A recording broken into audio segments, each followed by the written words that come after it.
Morning, it's 9:05. We're going to call the meeting to order. And read the preamble here quickly. In compliance with notification requirements of Ohio's open meeting law, notice of this meeting has been publicly posted and major public media has been notified. No actor conducts its meetings according to the Roberts Rules of Order. Actions during the meeting will be taken by voice vote. If any member feels the need to abstain any vote due to a conflict of interest, he should state their intention to abstain when the matter is introduced by the chair for presentation for the record. Subsequently, that member shall not participate in any discussion of the matter for which a conflict exists. According to Robert's Rules, absence from a meeting does not require a member to abstain from a voting of minutes. If the member still wishes to abstain, he or she should state their intention for the record. For the benefit of our guests from the public and recording this meeting, please be sure to speak into the microphone so the microphones can be turned on and off using the red button, making it green. It's top of them. They are when the light is green. So I'll go into the meeting minutes. Approval of the November 17th, 2023 Transit Council meeting minutes. Any corrections or additions? Can I have a motion to approve? I make the motion. Second? So moved. All in favor? Aye. Any opposed? Looks like the motion is approved. Moving on. Public comments. Has anyone signed in to speak today? Doesn't look like that. Okay, no. There will be none. We'll move on to the next agenda item. Chair, any executive directors reports? Is there anything to report? Yes, we have got the updates of the household travel survey, and that's, I don't know how to change this. And I have that, is it going to change? Yes, sir. Oh, no, That's yours. So, need to change it from here. So, while Marsha, we started the pilots sometimes you will see in the, thank you. There we go. So summertime, we started basically the projected travel survey. This happens, I'm sure you know that it happens every 10 years. And after the census, we waited a couple of years because of the COVID and trying to get the traffic to normal as much as we can. So then we started in summer. First we did the pilot survey to see about 1,500 how people react to the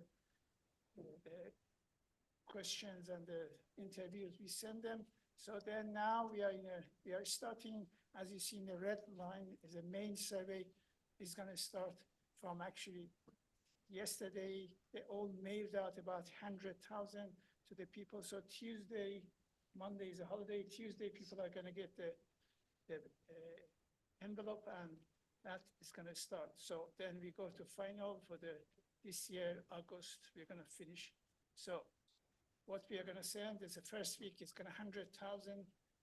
Just send it yesterday, and it's going to get to the people's mailbox by Tuesday.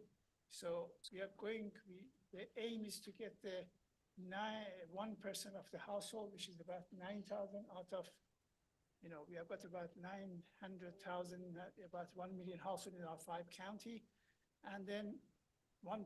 So we start from 100,000. Anytime we get to the 1%, we're going to stop, but we started from 100,000. This is based on what the experience we had from pilot study. Then we're going to go after 2 weeks, another 75,000, 50,000, and so on. the aim is that if we don't get anything, we are prepared for a 500,000. So almost 50% of the household is gonna get the envelope and they're gonna, can participate in this survey. And that was based on the, for example, we eliminate the cash pre-incentive, reduce the, promise the incentive, eliminate the reminder postcard. We did some changes there based on the pilot study we did. So that's gonna happen. It started from yesterday and it's gonna happen from next weekend. If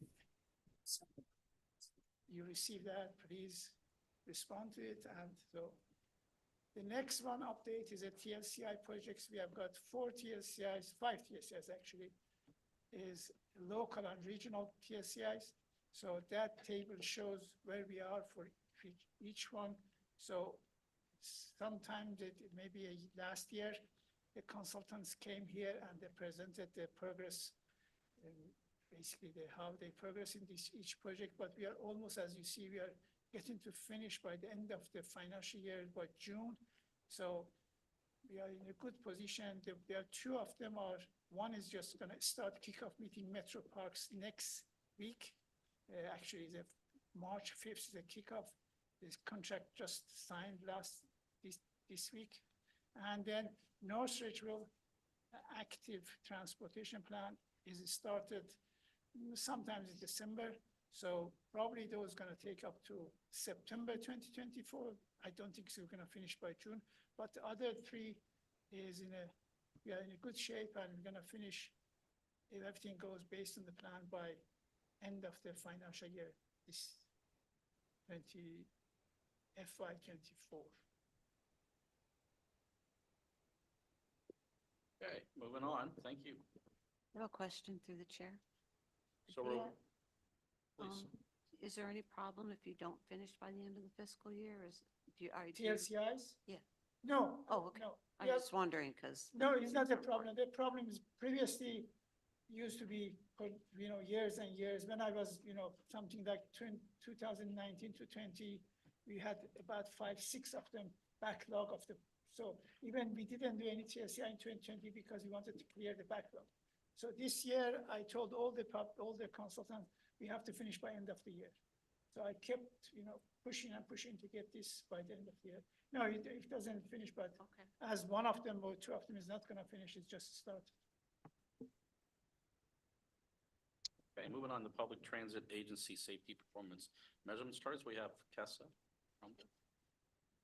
Good morning, Council. I'm here to present on Public Transportation Agency Safety Performance Targets.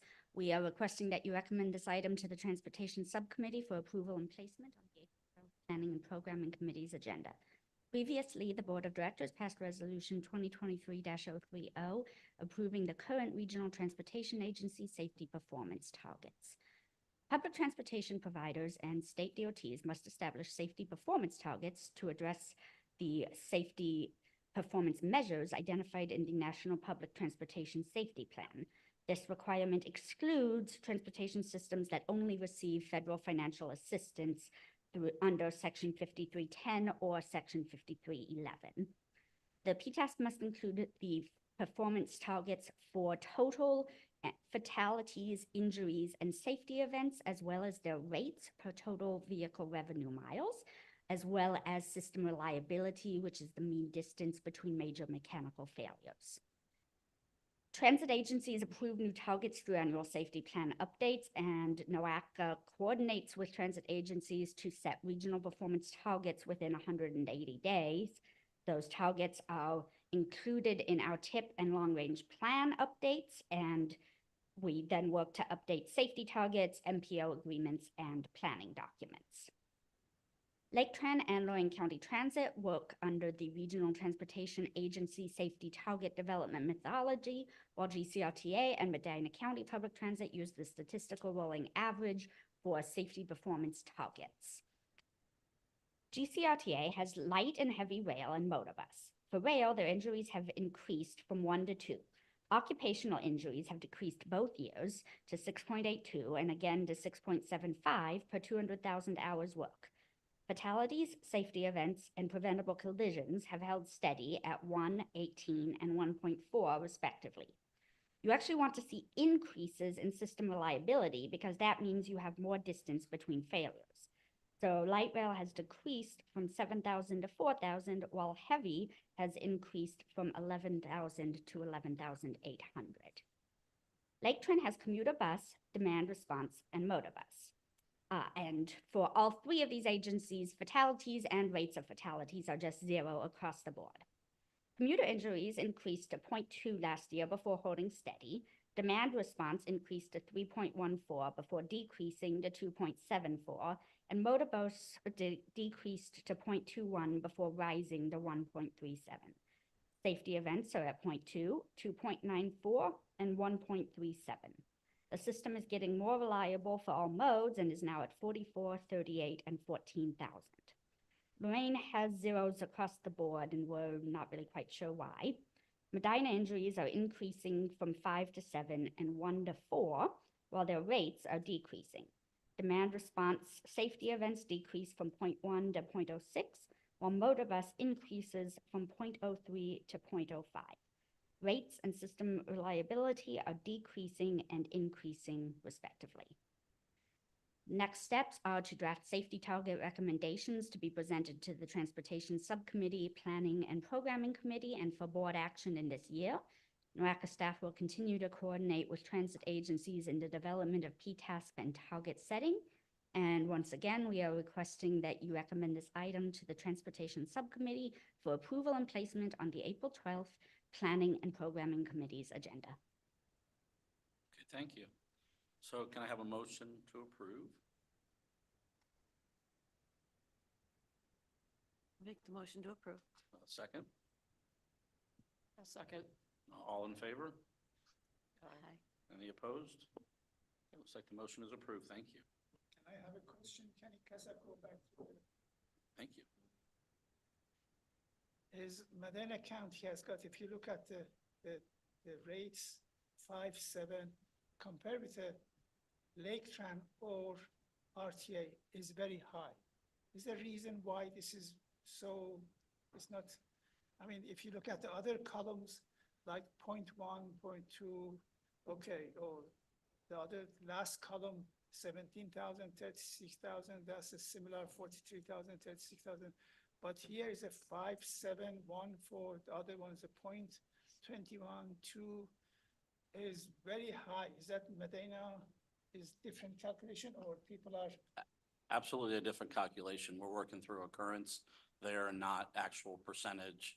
I'm sorry, per, Tess and I discussed this, per 100,000. So those will be revised with a decimal based on that new calculation. Those will be revised. But these are the total of injuries, not 100,000. I'm talking about the first column. Right, the first column, that is correct. That's based on actual occurrence, not per 100,000. So when you start talking about, it's a calculation that needs to be adjusted. That is correct. Okay, and the Lorraine County, nothing, no. I was target, curious nothing? myself. Yep. Lorraine County is all 0. Is that no data or no target? Nothing is. My understanding was that Lorraine did the minimum that was required by the FTA, whoever it was who imposed this rule originally, and they have not updated it since. I'm aware of the safety plan development when it began, and there was an option to adapt your own, as you're saying, or go into this structure. And I wasn't aware that Lorraine opted out, but there was an opt-out option. And I do have a paper saying that they opted out. We could look into it more, try to bring them into the fold so we get, and Tessa's been good about communicating with us, so I'm sure we'll continue to communicate with them.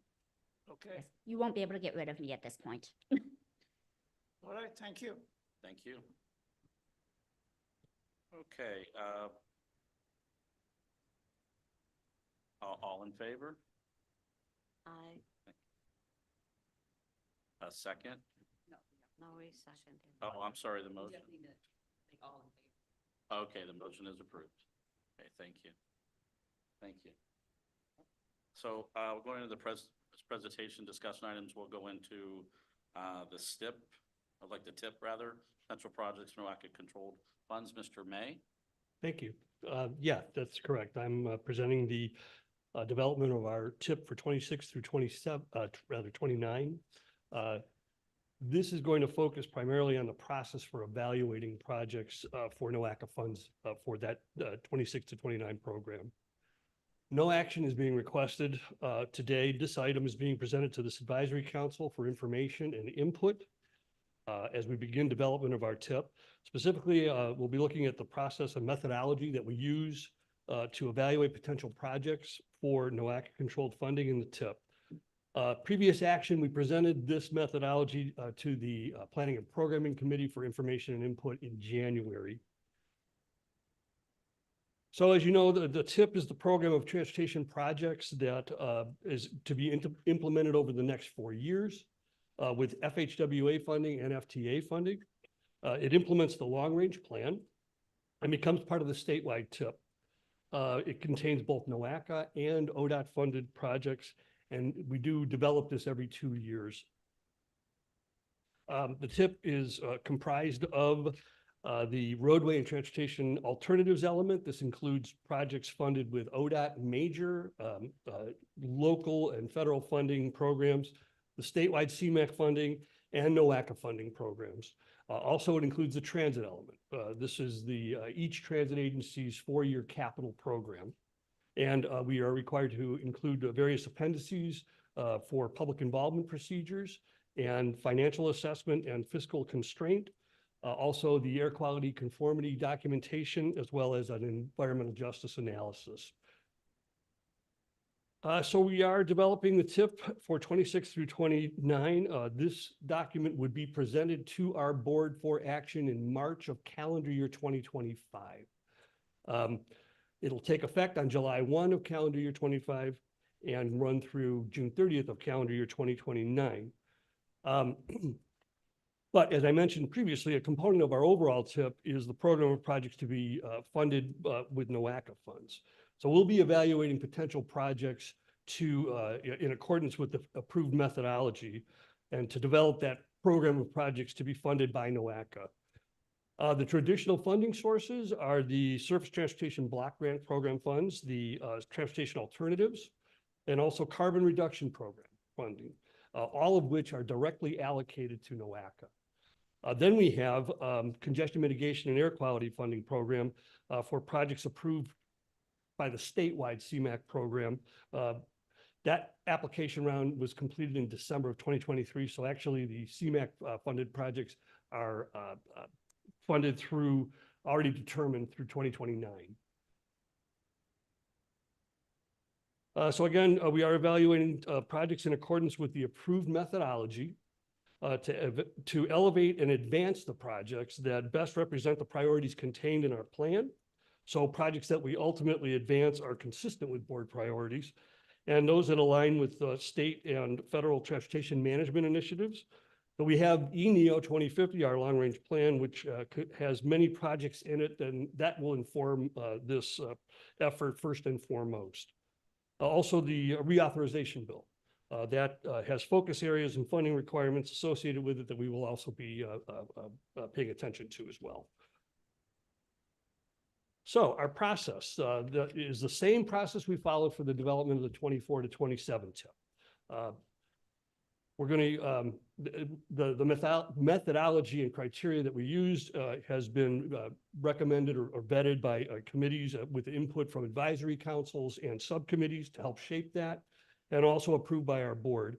So this process incorporates our ENEO priorities and our policies and initiatives that have been adopted by the board over the last few years that will also be considered. Things like our interchange policy, our complete and green streets policy, and our equity statement, things like that. So the methodology is basically 5 steps. I'm going to try to go through them kind of quickly. The first step, it will be at the staff level, and that is to develop a potential universe of projects. Next, we'll be screening those deficiencies and needs against the ENEO plan priorities and established policies. Step 3 will involve coordination with the various regional transportation agencies and all our communities and Also the 5 county engineers, the city of Cleveland, excuse me, and GCRTA and Lake Tran. Then we'll be filtering off the top 25% of the transportation asset management preservation projects. And then finally, we'll be evaluating the qualifying projects against regional significance criteria and other considerations for project prioritization. So this universe of projects here, we're going to derive that from the ENEO 2050 minor and major constrained and illustrative lists, the plans and programs and policies to implement the strategies that are outlined in the plan, and also transportation asset management, and then projects that are recommended or suggested out of the active transportation plan or our safety and congestion priority locations and initiatives. Also projects that were submitted by various communities and regional transit agencies when we were developing the plan. So that's all with a target year of 2029 or equivalent through plan 2029. As we screen these deficiencies and needs, we're screening, screens will be applied to the universe of projects that align with the plan priorities for each project type. For example, looking at pavements that align with our transportation asset management program. Bridge priorities will be screened based on bridge condition data, general appraisal, and whether it's structurally deficient or functionally obsolete. We'll also look at our congestion and safety lists and whether roadways projects align with identified congested corridors and locations and strategies in the congestion management plan. Also, with respect to safety projects, projects and programs that enhance safety for all users, this would be things like signing, guardrail, intersection improvements, and signalization. And look to see if they align with identified safety plans, like our safety action plan and our safe routes to school and SAVE plan. Regionally significant projects. Those are projects that are important to regional economy and regional travel and destinations.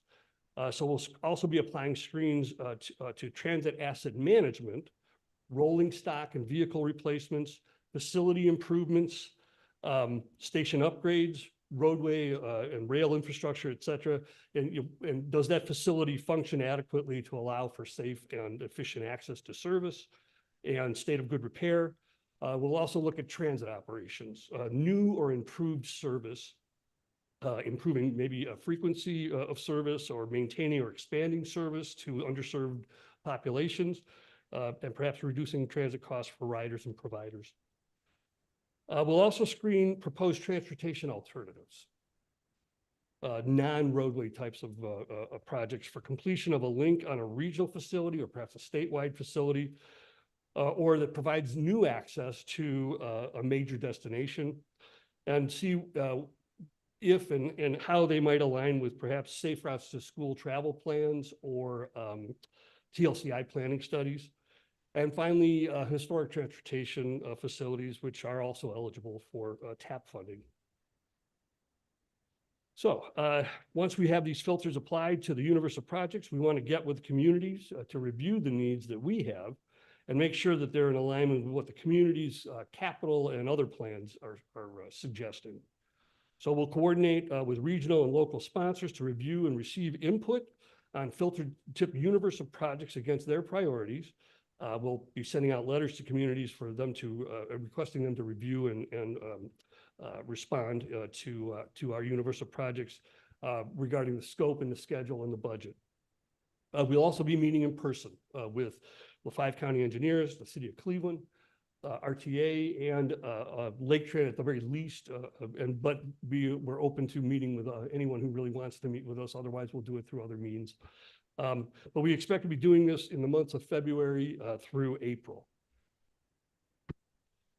Our next step then, following the coordination with sponsors, would be to proceed to get that universe of projects down to a more manageable number of qualifying projects. And in order to do this, we'll follow that same methodology that we've used for the 24 to 27 tip.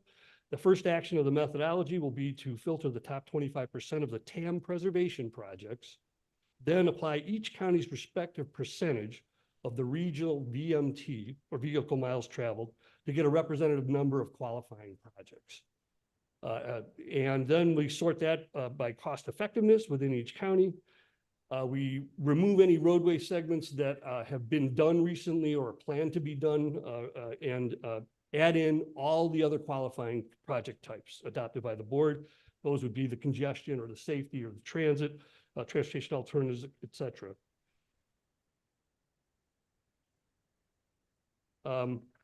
So the qualifying projects will be evaluated against the regional significance criteria based on regional connectivity factors that evaluate whether a roadway provides access to a facility with a multi-county or regional impact, for which they would get 2 points, a county impact, or a community impact.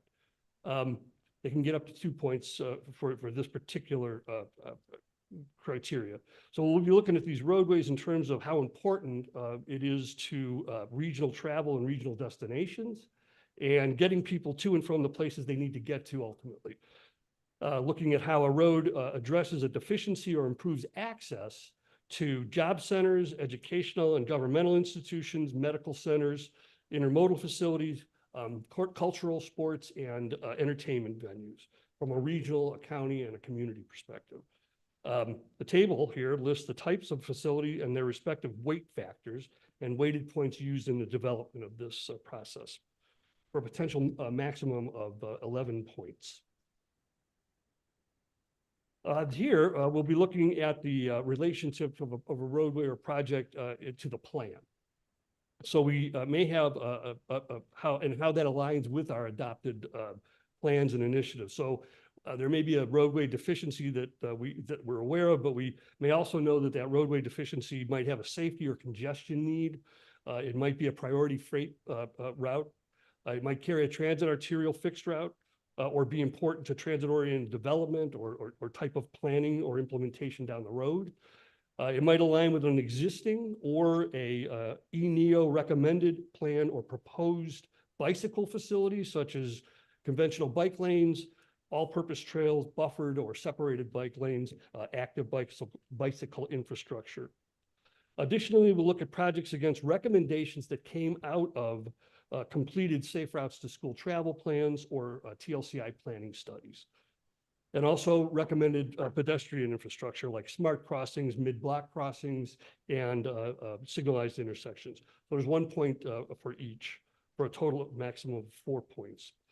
So we look at these deficiencies and then we layer onto that NOACA's other planning aspects. And I just want to make sure that they're as complete as they could be and that we look at all aspects of what a project could look like for that, for that particular facility, and then prioritize it accordingly. Also, another consideration for qualifying projects is the potential opportunity to incorporate complete and green streets components or elements into a project. This is required of all projects being considered for NOACA funding. All projects requesting NOACA administered funds will be required to adhere to our complete and green streets policy. So for complete and green streets, we're trying to safely and comfortably accommodate all users. One thing to note here is that for projects that are limited to resurfacing or maintenance type of activities, it is still recommended that things like pavement striping, crosswalks, signage, or other low-cost bicycle and pedestrian countermeasures still be considered. I look at you because I know we've talked about that. Green streets to integrate sustainable green infrastructure components to improve water quality and reduce runoff volumes. This would be things like pervious pavers on the non-travel lanes, bump outs, and capturing stormwater runoff, and giving priority consideration to projects that decrease impervious surface versus replacing it or increasing it. And then additional evaluation factors and considerations applied to qualifying projects relate to equity. We stress this in developing tiers of equity to ensure that the money that NOACA invests promotes and encourages an equitable distribution of our funds and the benefit associated with our funds. So we'll be looking at the environmental justice areas, which consist of low income and minority population areas within the region. Also defined urban core communities, and as well as disadvantaged communities. So we'll be layering on those equity tiers to make sure that that's a priority consideration as well. And finally, the potential to adopt or incorporate other technology or concepts such as intelligent transportation system technology or fiber optics, also smart corridors or strengthening mobility and revolutionizing transportation, smart corridors, or if there is or will be a EV charging stations along that particular roadway. So that, all of that goes into the evaluation of these projects. So this slide just shows the schedule of the development schedule for our projects recommended for NOACA funding. So we'll work with the advisory councils and subcommittees. The plan is to present the funding recommendations to the advisory councils in May of 2024, and then to the subcommittee, transportation subcommittee for information in June of 2024. Also to the BACCAC and RAC for information in June. And then to the Planning and Programming Committee for their recommendation in July of calendar year 2024, the Executive Committee in August, and then finally to the Board of Directors for its approval in September 2024. Staff would then work with the project sponsors to finalize schedule, scope, and budget throughout the months of September through December, but perhaps a little bit longer, but nonetheless, we'll have this in place when we develop the overall TIP for approval in March of calendar year 2025. Next steps would be for staff, we'll be evaluating projects for NOACA funding in accordance with this presented methodology, considering committee input. Thank you.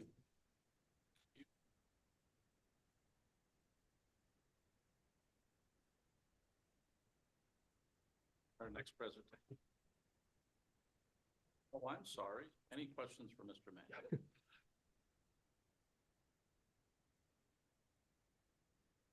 Appreciate it.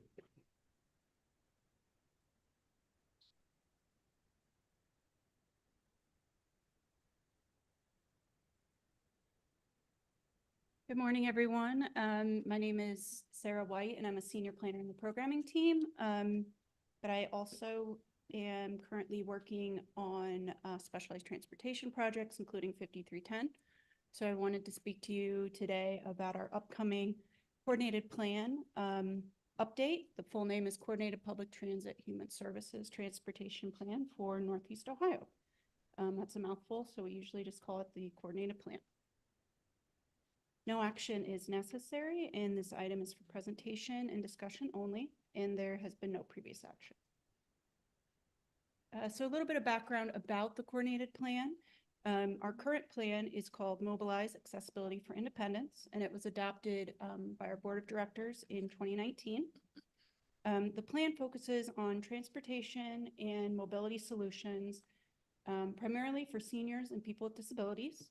The plan is regional in scope, so it covers the NOACA 5 counties, and in the universe of projects, it is set to be updated this year. So you may wonder, why do we need to do a coordinated plan? It is actually a requirement for the Federal Transit Administration's Section 5310 program, which we administer here at NOACA. In the 5310 circular, they explicitly note that projects funded through 5310 must be included in a locally developed coordinated public transit human services transportation plan, and that this plan must be created with the direct participation of seniors, individuals with disabilities, and then representatives of public, private, and nonprofit transportation providers.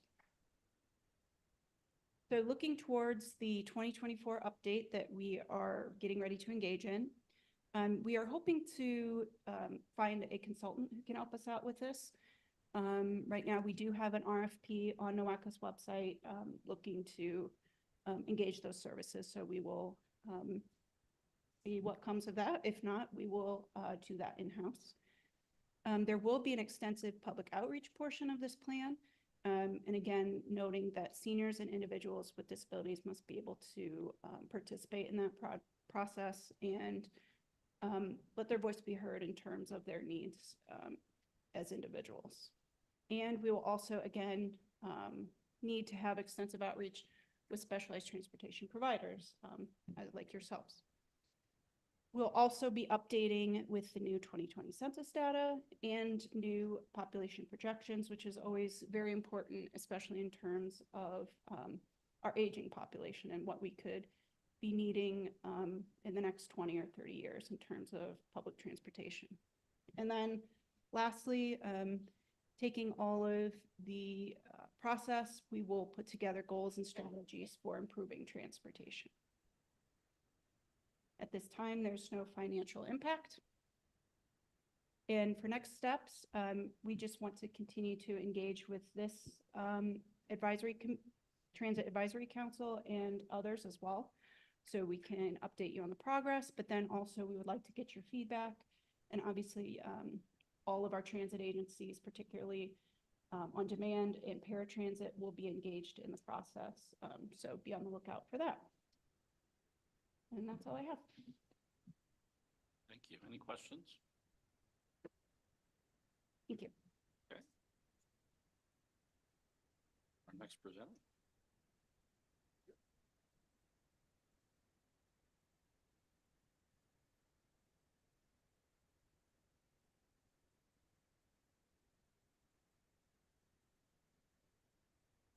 Good morning again.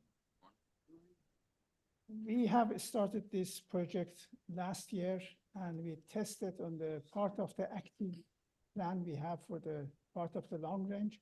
And this was part of we started last year, they tested for, a couple of, maybe 10, 15 stops. Then we carried on making it for all the stops in the region. So we are talking about the prioritizing pedestrian facility investment for the accessing transit. No action is requested, and this is just for the information and input from you. So if you look at the non-motorized mode of travel, we have got three types of the three categories. One is a pedestrian going for the just recreational and the exercise and going to parks. Then other one is accessing the transit, like you walk from home to the bus stop, then take the bus and get up from the bus and walk to your work. Then there's a origin destination utilitarian trips, which is just starting from origin and going to the destination, just walking or cycling and just using one mode. So this presentation and with what we have done is looking at the only access to transit. So we have got, as you know, we have got maybe not hundreds, even thousands of the transit stops, and there's not all of them is insufficient non-motorized, whether walking or bicycle connectivity. And we need obviously significant investment. Therefore, we need to prioritize them for the next few years. So what we have done, first of all, we determined the list of the transit stops in the whole region. This is part of the travel demand model we have. So we identified all the stops, then look at all the sidewalks in the region. And I mentioned that is not perfect, but I think it's something like 85% or even 90% are correct. So we have identified all the streets with a sidewalk. Then look at the zones as a part of looking at each neighborhood and see which one is in the 15 minutes walking distance from home to neighborhood to stops.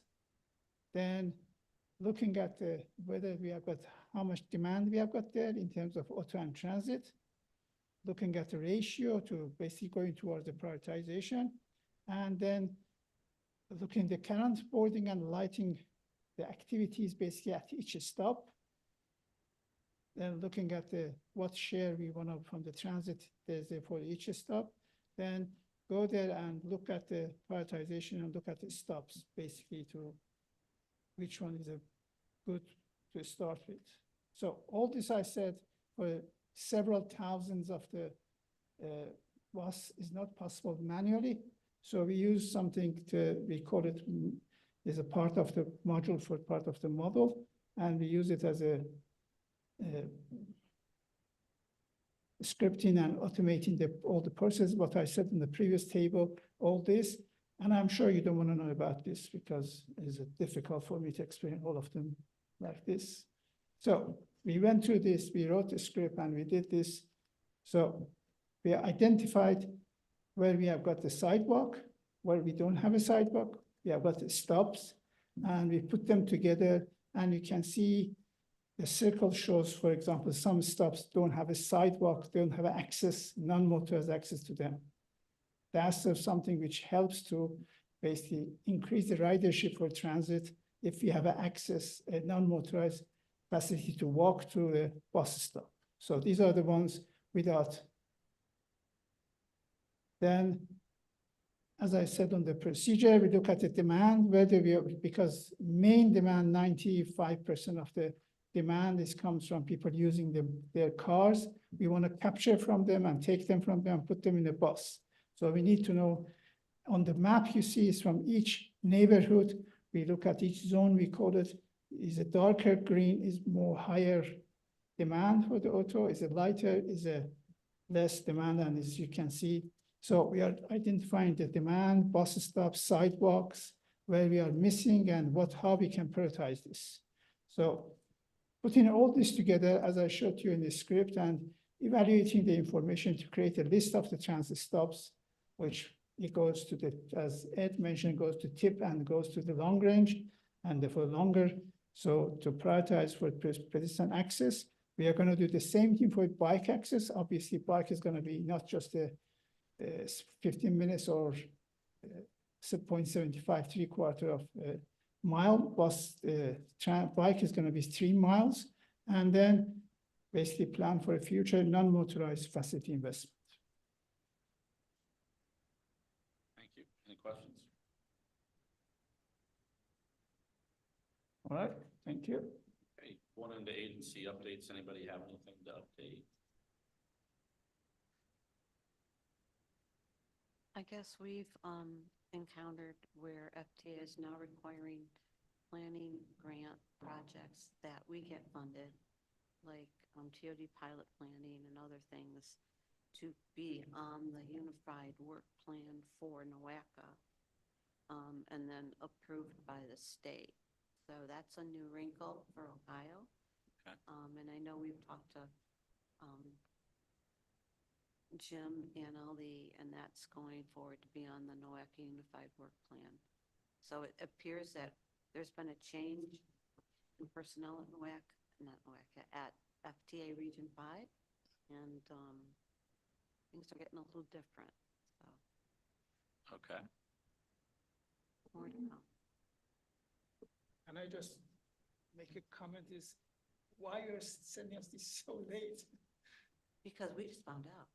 I mean, we put our grant in, and it was approved as a desk audit by our planner. Be on your unified work plan. It shouldn't be on NOACA's unified work plan. However, Illinois has a unified work plan for the state, and all MPOs put all the planning projects on there. So they're enforcing that with us. ODOT hadn't done it either. We've heard across the state that other transit agencies are having as much fun with FTA as we are. Well, it was a bit late for us, but. It's a we have bit any late, but comments? luckily we're just in time. Does there need to be more coordination? I always thought so, between FTA and ODOT, so we don't get last minute notices. Is that what you're I stating? think there needs to be some sort of, regional council at Region 5 has changed, and what that means to all of us here. We're just finding out. It'll be like this. You'll submit something you've always submitted in the same way, and all of a sudden it'll be dinged back to you. I'm sure ODOT will have some issues too. On top of that, ODOT's gone through many personnel changes too. Yeah. So there's a lot of change. Yes. Yes, for the record, Ronnie Blackshear with NOACA staff. I was researching the rules and regulations regarding this particular project or planning projects, and it is in their rules and regulations. So we are working on that now to make sure that it's included in our OWP. Just have to doing it internally, and we hope to have it ready, by the March 8th board meeting. We'll just have to make sure next year we do the same thing. Any planning projects that anybody in the region does is on your uniform work plan. But maybe when you apply for this, you let us know in advance. When we get funded, that's more important. We apply for a lot of things. Okay. But yeah, and Lake Tran and all of us here. But yeah, you're right, it is in there, but they never enforced it before. Yeah. Not for a I while. think that it's you have to like really look for it, and I've seen things like this before, because, I come from Florida, and the Florida MPOs, we've had situations with FTA and FHWA regarding certain types of things, and understandably, they have to realize that if we're getting things at a later date, that it may or may not, we'll try to do our best to put it into our plans and programs, but if we don't get that notice in time, it makes it difficult for us to put it in our plans. Thank you. I'll just say from Medina's perspective, we fully transitioned to a microtransit service in our cities, which has been the way we're able to maintain service for everybody that needs it. We don't have we have a capacity that we were reaching, and we've been able to expand that capacity. So I think in connections with the larger cities, we're able to provide better service there. So, okay. How is that working? I mean, why is it saving you money? Because microtransit is more expensive. We essentially were running fixed routes, deviated fixed routes in our cities that were not as productive as they could be. So now there is a maximization of revenue service and lowering of non-revenue miles. We're not going unless someone's going to their destination. So, and we've expanded, we're basically fully utilizing our fixed route fleet in a much more effective way in a regional area. The drivers like it, our staff loves it. The passengers enjoy less travel time. And most times they're able to, our flexibility and service provides a little bit better service for them. So it's working, especially in Medina, who does, it's, a section of it's rural and a section is metropolitan. So. Thank you. All right. Any, moving on to any old business? No, we have Giada. They didn't. Say again. Giada. I asked her and she didn't like this. No, we don't really have any updates. I mean, we are part of Lake Tran, which has been since June, but we're continuing to work on it, and it's actually going well. There's things we're working through, because obviously being the first ones in the area of doing it, we're figuring out how to do it, but the two sides are working great together. Okay, thank you. All right, so any old business, anything we have to talk about? Okay. None, any new business, anything we should discuss? What about the ODOT just made their awards for transit, and a lot of us got money. So congratulations to everyone. I'm willing to learn more about because it more, mainly it would go to the larger agencies, the bulk of that, and what it could mean for the smaller rural agencies. I think I'm interested in learning more about that. So we are rural. We moved from rural to urban, and then the last census moved us back to rural, and we're going through that transition right now, which is not easy to do because of all the requirements we've had to meet. There's new requirements for ODOT, and there's things that we don't need to do. We need to do it in a different way, so staff is adjusting, but thank you. New business, okay. Can I have a motion to adjourn? You make it this time. And I'll second it. A I'll second. A second, okay. All in favor? Aye. Aye, meeting's adjourned. Thank you.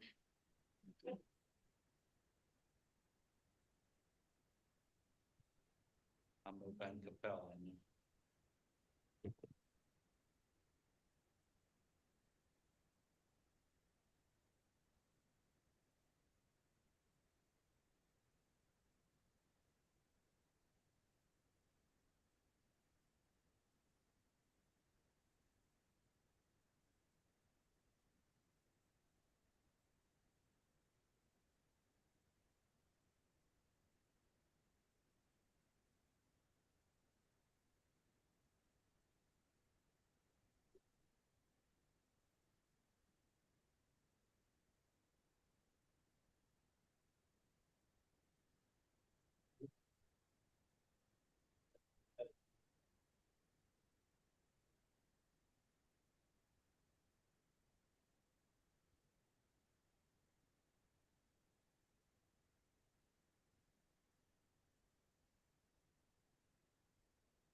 We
do it the first outside. It's their stage for their really. Yeah, that's the weird area. Yeah. It's a little bit hard.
Allocation of the city.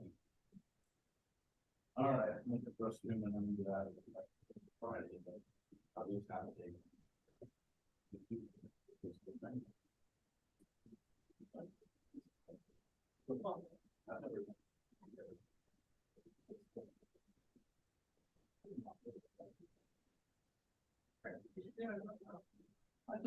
But the TVs are there, did you say? Yeah. You never know what's happening today. What the hell? Oh, when you said my little pepper, You need it. I have no idea. Yeah.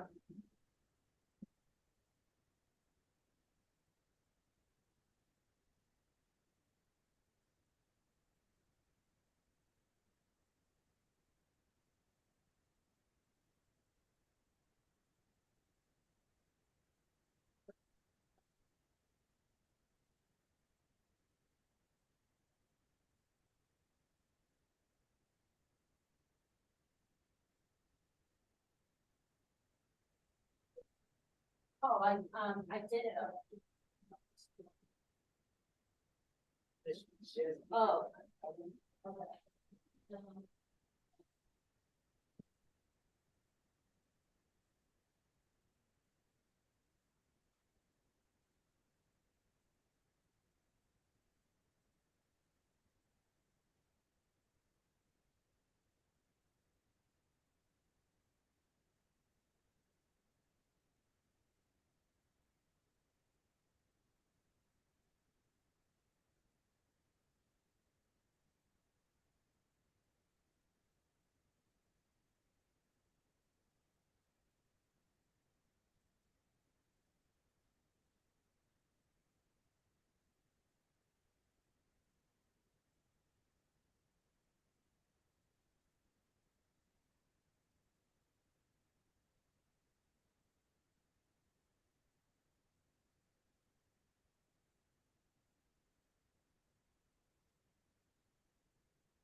Have a good month.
Okay, I'm on a break right now.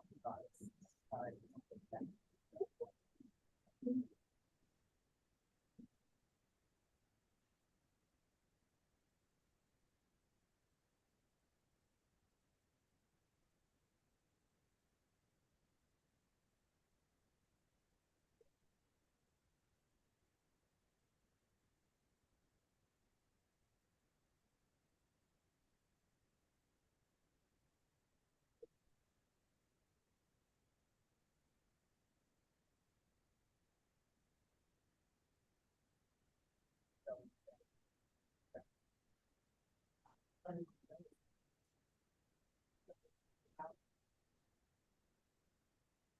Oh, the minute you spend it, she may not have seen it at all. Okay. Yeah, like, I personally get no objection. It's an art thing that we, at least, I am not. That's the thing. I don't want to get involved in that, but I don't even know if Danielle gets involved in it. But, you know, I assume that art things are generated by the police that. Okay. I want to make sure I have that in my head before I said. I'll be back at like 10:20 just for the public. And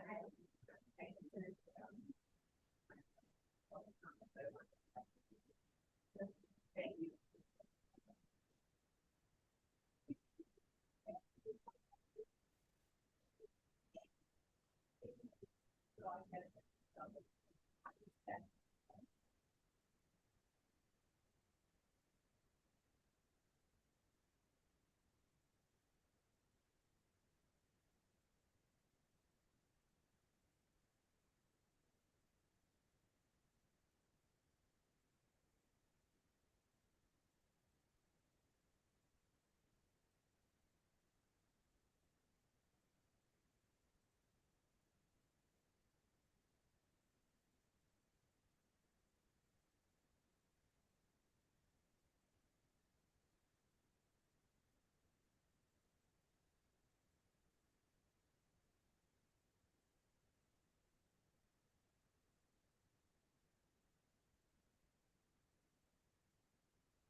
5 minutes.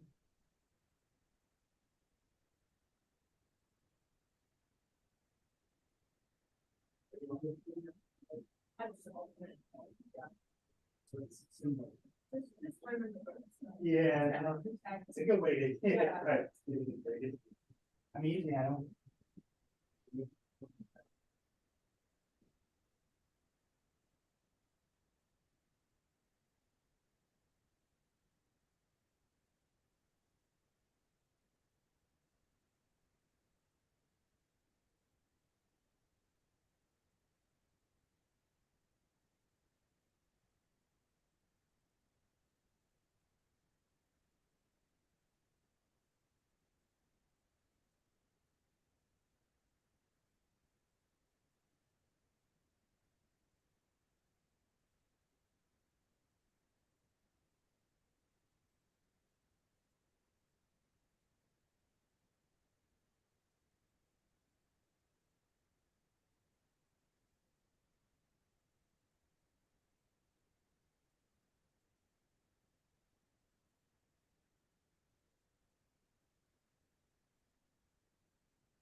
then I went to, yeah, okay, I didn't go, I didn't follow.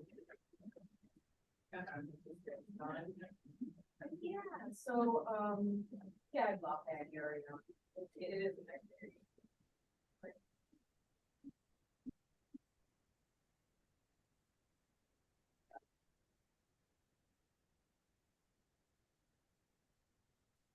So you grew up, so they moved after you. Yeah. Oh, good. So you grew up.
I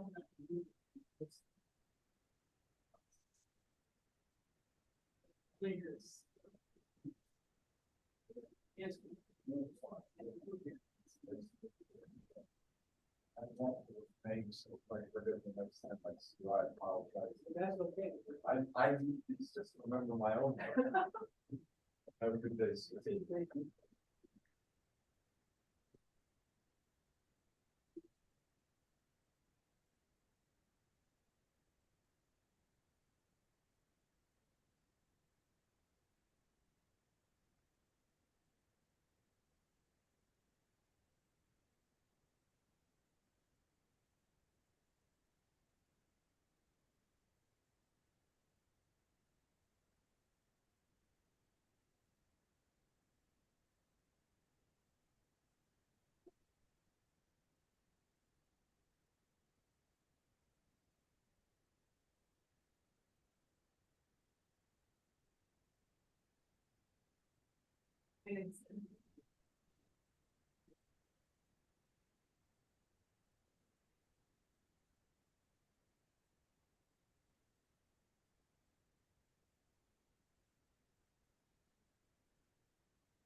Calling the order meeting, the meeting to order at 10:30. So I'm reading the preamble. In compliance with notification requirements of Ohio's open meeting law, notice of this meeting has been publicly posted and major public media has been notified. NOACA conducts its meetings according to Robert's Rules of Order.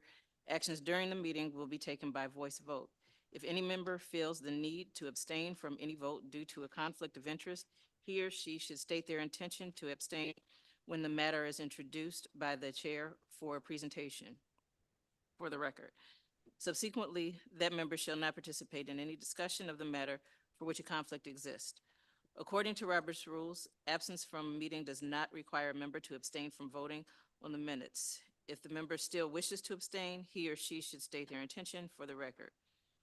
For the benefit of our guests, from the public and the recording of this meeting, please be sure to speak into the microphone. The microphones can be turned on and off using the red button on the top of them. They are on when the light is green. Okay, first item on the agenda is approval of November 17th, 2023 BPAC minute meetings. Are there any corrections or additions? Can I have a motion to approve? Okay, can I have a second? Okay, all in favor? All opposed? Okay, this motion is approved. We'll move on to the second item on the agenda, which is public comments on current agenda items. Has anyone signed in to speak today? No? Okay. All right. Item number 3 on the agenda is the chair's report, executive director's report. Is there an executive director's report? Yes. Yes. Good morning. I have two basically updates for you, and one is the household travel survey. We started in summer 2023, and the survey after this is a survey, I'm sure you know that it's every 10 years after the census. We usually MPOs do this survey, travel survey, household travel survey, and we delayed this for a couple of years because of the COVID. So we wanted traffic to come back to normal, then do the survey. So we started last summer, and the first we did, it was a pilot study. And from the pilot study, as you can see here in this table, about August, we started preparing the questionnaire and then the pilot survey. Then it was just a test. We sent it to 1,500 and see how the residents react to the questions, and adjusted those questions and how they feedback. So based on that, now we are in the red one. The main survey started yesterday, and for up to May 20, end of the May, we are gonna send, as according to the next table, we started from yesterday about sending 100,000, and what we are saying, Monday is a holiday, so we are hoping that the Tuesday it will be in the mailbox. This survey starting, the approach is changed slightly because of based on the pilot the survey we did. And for example, we are not giving the incentive in the beginning, we are doing after that, and we increase the number because we want to get 9,000, 1% of the household in our region. Region has got about 950,000 households, and that's about 1%. So to get that, we're going to be, we have started already 100,000, and the February 22nd, 75,000 more is going to be sent out. And when we get the about 1%, 9,000 response, we're going to stop. But the plan is for the 500,000, so about 50% of the household to get this to respond to our survey. The next one update is a TSCI projects. Currently, we have got about 5 TSCI projects, local and regional. The first 3 of them are started much earlier early in the 2023. And we are hoping that most projects have got the 3 public meetings. And we are hoping that by end of the financial year 2024, we say June 2024, we're going to complete these projects. And one started late, that's a North Ridgeville Active Transportation Plan, which I was there yesterday for the second stakeholder meeting, and the first public meeting is going to be in March. So then the kickoff meeting for the regional metro parks is going to be on March 5th. I just sent the email invite the directors for the attend the kickoff meeting, and that's the HMO, and that's the status of the TLCI project. Thank you. All right. Okay, does anyone have any questions? Okay, so we'll move on to the next item. It looks like, let's see, there are no action items. So item number 5, presentation and discussion items. We have the first one up is SFY 2026 to 2029 TIP development, potential projects for NOACA controlled funds, and Ed May is the presenter.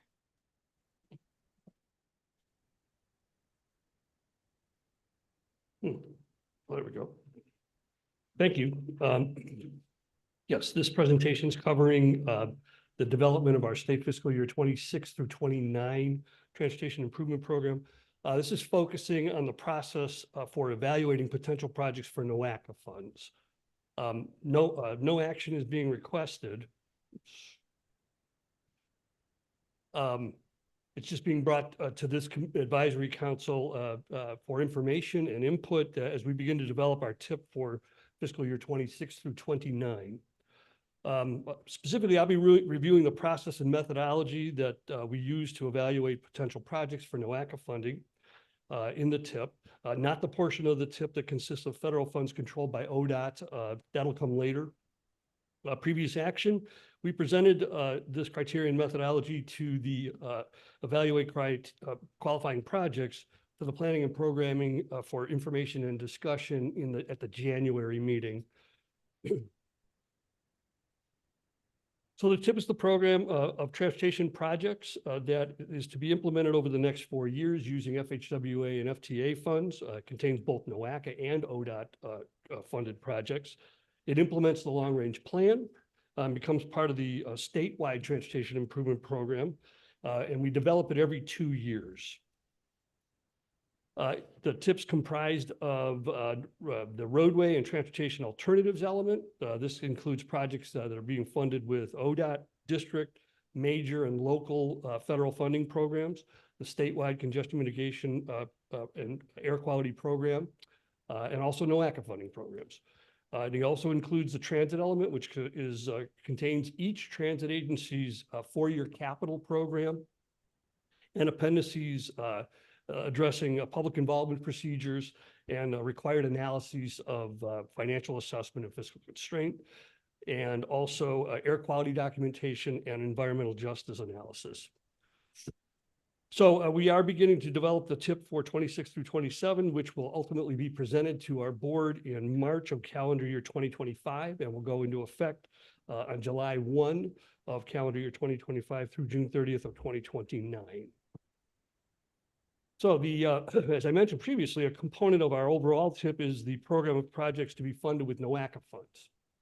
We'll be evaluating potential projects in accordance with the approved methodology to develop the program of projects to be funded by NOACA in 26 through 29. Those traditional funding sources being the Surface Transportation Block Grant funding, the Transportation Alternatives funding, and Carbon Reduction Program funding.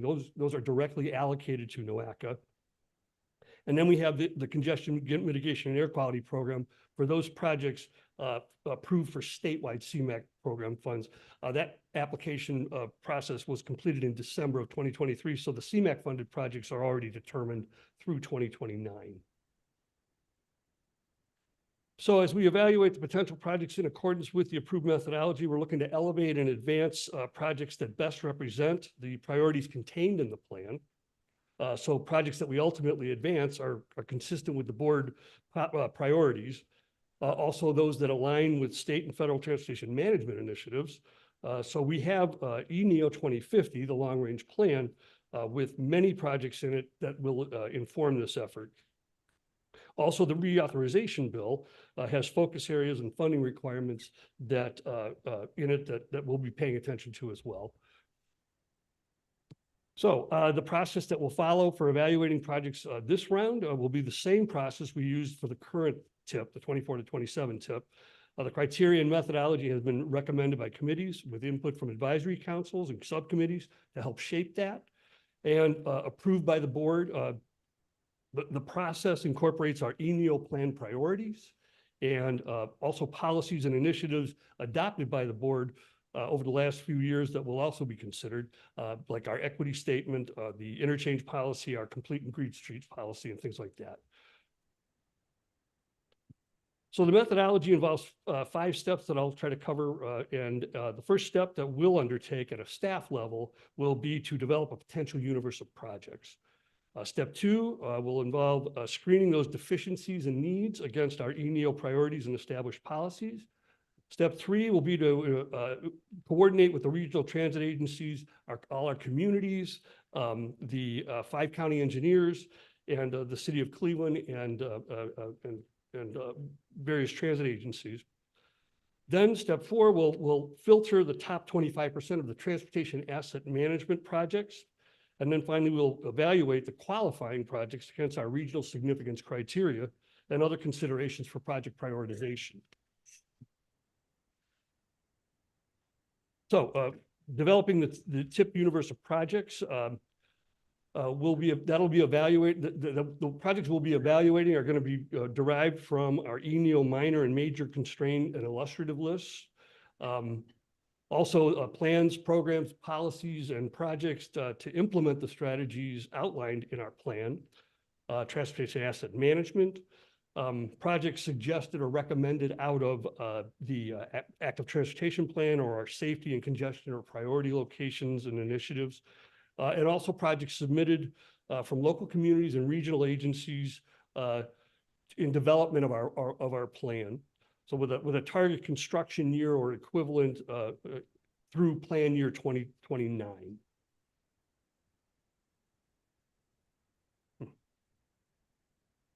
So screens will be applied to the universe of projects that will align with plan priorities for each project type. For example, looking at pavements that align with the Transportation Asset Management Program. Bridge priorities will be a screen based on bridge condition data. We'll also look at our congestion and safety lists and whether they align, projects align with identified congested corridors and locations and strategies in the congestion management plan and signal timing optimization program. With respect to safety projects, these are projects and programs that enhance safety for all users. These are things like signing, guardrail, intersection improvements, and signalization. And look to see that they align with identified NOACA safety plans like Transportation Safety Action Plan, SAVE Plan, Safe Routes to School, and things of that nature. Then we're looking at regionally significant projects that are important to regional travel, the regional economy, and regional destinations. Then we'll apply screens to transit asset management, rolling stock, bus purchase, or vehicle purchases rather, facility improvements, station upgrades, roadway and rail infrastructure. And then we'll look at transit operations for new or improved service. And we'll also screen proposed transportation alternatives, non-roadway projects for completion of a link on a regional facility or a statewide facility, or that provides new access to major destinations, and see if and how they align with, say, Safe Routes to School travel plans or CLCI planning studies. And finally, historic transportation facilities, which are also eligible for TAP funding. So once we have these filters, apply these filters to the universal projects, we want to get with communities to review the needs that we have and make sure that they're in alignment with what the community's capital and other plans are suggesting. We'll coordinate with regional and local sponsors to review and receive input on the filtered tip universe of projects against their priorities. We'll send out letters to communities in the region requesting review of the universe of projects with respect to scope, schedule, and budget. We'll also meet in person with all 5 county engineers, the city of Cleveland, GCRTA, and Lake Tran at a minimum. We're open to meeting with other communities as well. But we expect to be doing this throughout the months of February through April. So following the coordination with the sponsors, we'll proceed to get the universe of projects down to a more manageable number of qualifying projects. To do this, we'll follow the same methodology that we use for the 24 to 27 tip. The first action of that methodology will be to filter the top 25% of the TAM preservation projects, then apply each county's respective percentage of the regional vehicle miles traveled. That will get us a more representative number of qualifying deficiencies for each county. Sort that by cost effectiveness, and then we'll also remove any roadway projects that either have been done recently or are planned to be done. And then we'd add in all the other qualifying project types adopted by our board, including congestion, safety, regionally significant, transit, and transportation alternatives. So the qualifying projects will then be evaluated against regional significance criteria based on regional connectivity factors that evaluate whether a roadway provides access to a facility with a multi-county or regional impact, for which it would get 2 points, or a county impact for which it would receive 1 point, and then the more local or community impact, it would not get any points. So it's up to 2 points. And we're looking at these roadways in terms of how important it is to regional travel and destinations, and getting people to and from where they need to get to ultimately. At how the road addresses a deficiency or improves access to job centers, educational and governmental institutions, medical centers, intermodal facilities, cultural and sports and entertainment venues from a regional, county, and a community-based perspective. So this table lists the types of facilities and their respective weight factors and the weighted points used in the development of this strategy for a potential maximum of 11 points. So then we'll also be looking at the plan relationship. That is how projects align with the adopted NOACA plans and initiatives. So for example, we may have an identified roadway deficiency that we also know that deficiency might have a safety or congestion need. It might be a priority freight plan route. It might carry a transit arterial fixed route, or it might align with an existing or an E-NEO recommended plan or proposed bicycle facilities, such as conventional bike lanes or all-purpose trails, buffered or separated bike lanes, or active bicycle infrastructure. We'll look at projects against recommendations that came out of completed Safe Routes to School travel plans and TLCI planning studies. And also pedestrian infrastructure like smart crossings, mid-block crossings, and signalized intersections. That's 1 point for each of these criteria. But we're looking at these roadway deficiencies and layering on NOACA's other planning aspects to just make sure the project is complete, and that we're looking at all aspects of what that could potentially look like, and that benefit could be. So then another consideration for qualifying projects is the potential opportunity to incorporate complete and green streets components or elements into the project, which is required of all projects being considered for NOACA funding. Complete streets to safely and comfortably accommodate all users. One thing to note is that a lot of the projects we ultimately commit our funding to is our resurfacing or minor rehabilitation projects, and consistent with our policy for projects that are limited exclusively to resurfacing or maintenance type activities. It's recommended that things like pavement striping, crosswalks, signage, or other low-cost bicycle and pedestrian countermeasures still be considered. And we try to do that as we scope these projects out with the ODOT districts and make them aware of that. And then there's green streets to integrate sustainable green infrastructure components to improve water quality and reduce runoff volumes.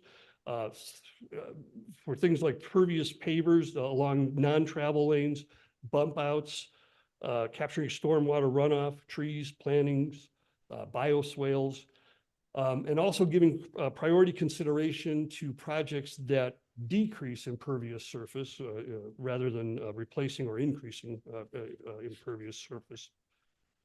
So, additional evaluation factors and considerations are applied to qualifying projects relate to equity. We stress that in developing tiers of equity to ensure that the money that we commit to projects promote and encourage equitable distribution of our funds and benefit associated with that funding. And so we're looking at environmental justice areas and which consist of low income and minority population areas within the region. Also looking at the defined urban core communities as well as disadvantaged communities. So we layer on those equity tiers to make sure that that's a priority consideration as well. And also other technology or concepts that we would look at, information tech, intelligent transportation system technology, fiber optics, smart corridors or strengthening mobility and revolutionizing transportation, proposed for a particular facility. Or if there is or will be a EV charging station, maybe at a location along that arterial. So these are all factors that we take into consideration. So this is just a schedule that shows the development of our projects recommended for NOACA funding. So we'll work with the advisory councils and subcommittees throughout this process.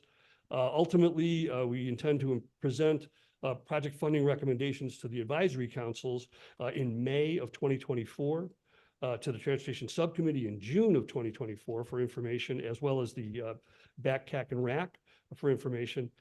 We will present the funding recommendations to the Planning and Programming Committee in July of calendar year 2024, then to the Executive Committee in August, ultimately to present to the board for approval of the projects recommended for NOACA funding in September 2024.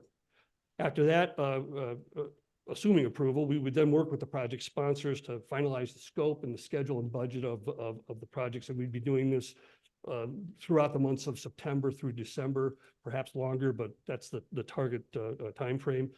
So then those would be considered along with all the ODOT projects as we move towards that March 2025 overall TIP development and adoption. So the next steps will be for staff to evaluate these projects for NOACA funding in accordance with this methodology that I presented with considering the committee's and advisory council input. Thank you. Questions, Jacob? And I believe there's correct me if I'm wrong, but there's a public comment component to the TIP. Yes, there is. Can you talk a little bit about where people can find that and maybe like what that process looks like? For the overall, well, there's a 30-day public review period that ODOT and the MPOs implement when we develop our draft full program. And that would occur roughly around, I'm going to say, the end of March to be, maybe I'd say through the month of April. There, they'll have an opportunity for people to take a look at our transportation improvement program and comment on it.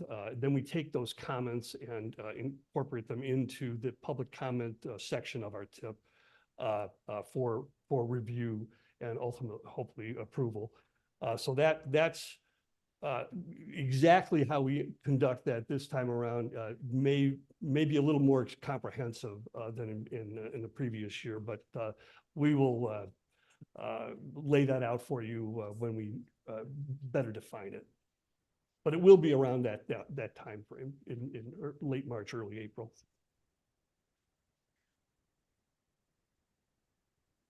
Are there any other questions? If not, we will move on to the next agenda item. Next item is Coordinated Public Transit Human Services Transportation Plan for Northeast Ohio update. And that's Sarah White. Good morning, everyone. My name is Sarah White, and I'm a senior planner in the programming division, but I also work on mobility issues and the Section 5310 program you might be familiar with. So associated with that, I want to speak to you today a little bit about our coordinated plan update. So the full name is Coordinated Public Transit Human Services Transportation Plan for Northeast Ohio, but we just truncate that to coordinated plan. No action is requested. This is for presentation and discussion only, and there's been no previous action. So to give you a little bit of background about the process and where we're coming from, our current coordinated plan is called Mobilize Accessibility for Independence, and it was adopted by the NOACA Board of Directors in 2019. So the plan focuses on transportation and mobility concerns and solutions for seniors and people with disabilities. The plan is regional in scope, so we're looking at the NOACA 5-county region and ways that we can improve it at a regional level. And taking a look at our plans, it is set to be updated in 2024, so this year. So you may be wondering, why do we do this? It is a requirement laid out in the Federal Transit Administration Section 5310 circular. So this language is pulled directly from there. So projects that are funded through Section 5310 must be included in a locally developed coordinated plan. And it's important that it is developed and approved through a process that includes participation by seniors, individuals with disabilities, representatives of public, private, and nonprofit transportation, and then also human service transportation providers.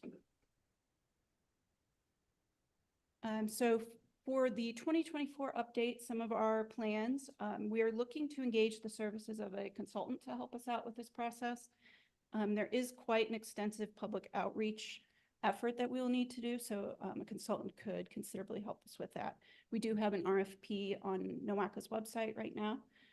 And part of that public outreach is kind of twofold. We'll have one piece that directly talks to seniors and individuals with disabilities who want to know their experiences, their needs, what works, what doesn't, and how we can help them in the future. And then we also want to talk to those people that provide the transportation. So of course, that would be any of our public transit providers, but also the smaller nonprofits, the communities, anyone who is providing specialized transportation.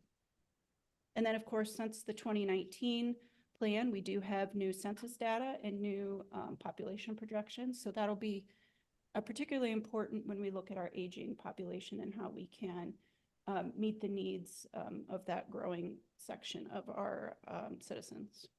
And then lastly, our ultimate goal with the whole plan is to put together goals and strategies for the coming 4 to 5 years. So how can we work towards improving and meeting those goals? There is no financial impact at this time. And then looking forward, we want to continue to engage the BPAC and all of our advisory councils, subcommittees, committees in this process. And we would also like to seek your feedback as we go along. So we'll come back with some updates, how it's going. And we also encourage you to let your constituents, your coworkers, anybody know that this process is happening so we can get the word out and reach as many people as possible. And that's all I have. Are there any questions or comments from our members? Jacob? So we've been working at Bike Cleveland a lot with some disability rights advocacy organizations. Are you engaged with groups like LEAP or Max Accessible Housing on this plan?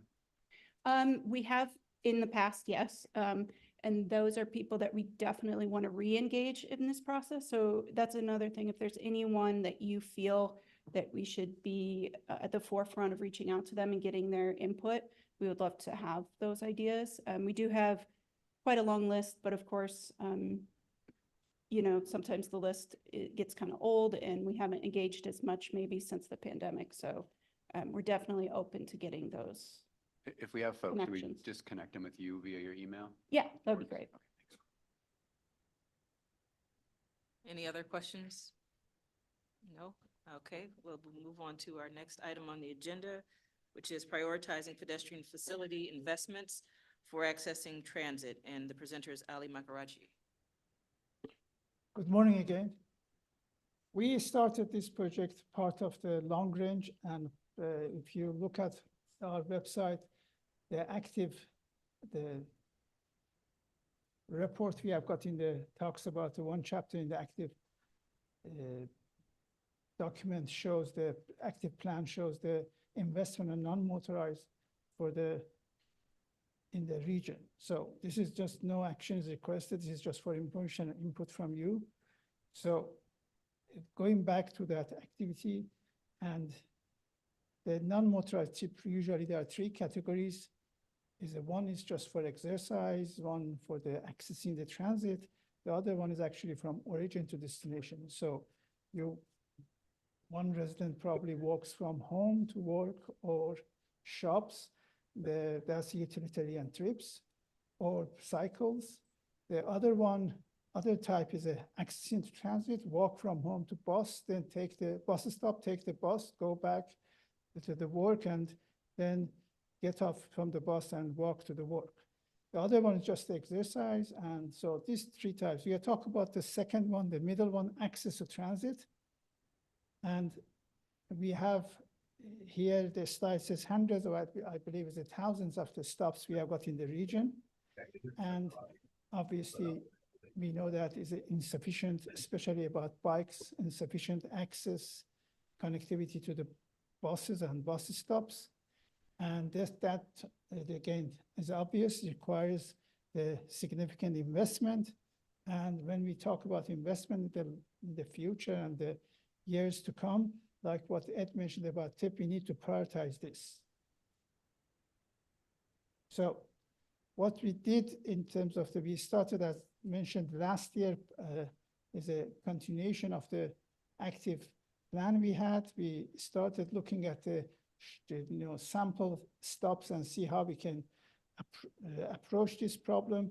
So now we have identified all the list of the transit stops in the region, several thousands of them, and then look at the sidewalk network, and that's in the region, I believe we have got about 90, maybe 85% of the identified roads to the sidewalk, and basically the network of the sidewalks now is almost complete.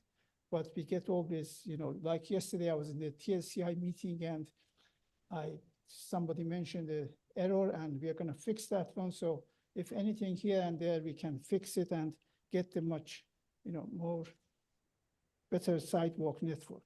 Then we look at the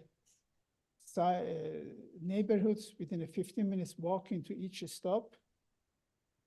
Then see what type of share we have got between auto and transit for each stop and in the neighborhoods. And then look at the ratio, because we want to prioritize them, ratio to demand. Then look at the activity, how important is that stop in terms of the boarding and alighting. And as I mentioned, we go through this, see whether it's connected. You will see in the next slides how we do this. So to do all this is, as I mentioned, is maybe 4,000 stops. That's not possible manually. So we started with the sample last year with 10 or 15 of them to look at the manually, but now we have, as a part of our travel demand model, we have written a module which it goes through this, automatically looks all this with the procedure I mentioned in the previous slide. It goes through this and several thousand lines of the code. So it automates everything and calculates all the stops. And I'm sure you don't want me to go through explain this because it's going to take days to do that. But after that, we look at this slide shows where we have got the stops. The dots are the red dots are the stops, and the green lines are the sidewalks. So you can see they have identified some of them are missing. So in order to increase the transit ridership, we need to have this kind of stops to have a sidewalk.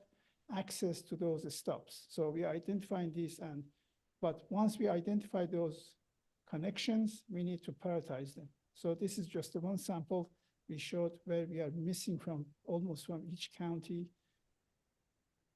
So the other thing is, that, okay, maybe there's a missing sidewalk, but is there a demand there?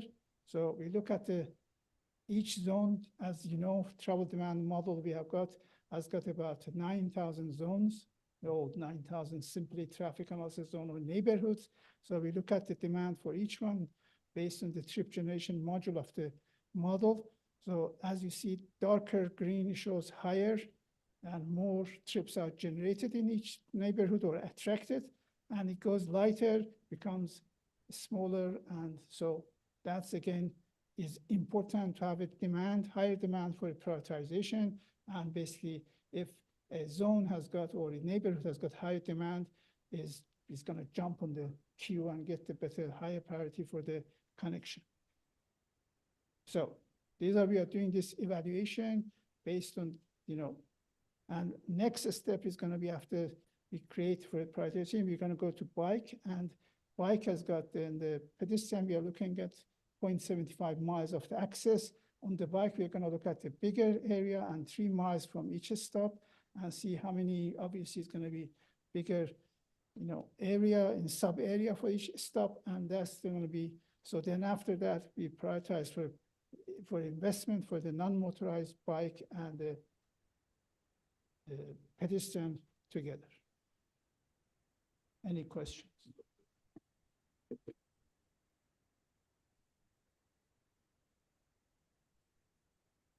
Oh, yeah, when you transition to the bike connectivity side, I'm curious if, and I bring this up because I know the city of Cleveland and RTA have been working around creating these platforms across bike lanes to allow buses not to have to merge into the bike lane to pick up passengers, which creates efficiency issues for their service. Is that something you'll be looking at when you move into the bike side, which certainly has a pedestrian benefit too, in terms of accessing the bus across roadways that have bike facilities? Yes, we're gonna look at this in terms of the bike, and what we call it LTS. We're gonna move towards the LTS1 and make sure, because the safety is the most important for cyclists. And then not only safety, actually it encourages, give the people incentive to use when they are safe to cycle. So that's gonna be something when we do this prioritization, we look at the lower LTS as much as we can. So, or we suggest, where we can have a protected bike lanes, not just a mark on the road, protected one to have the safer route for the cyclists.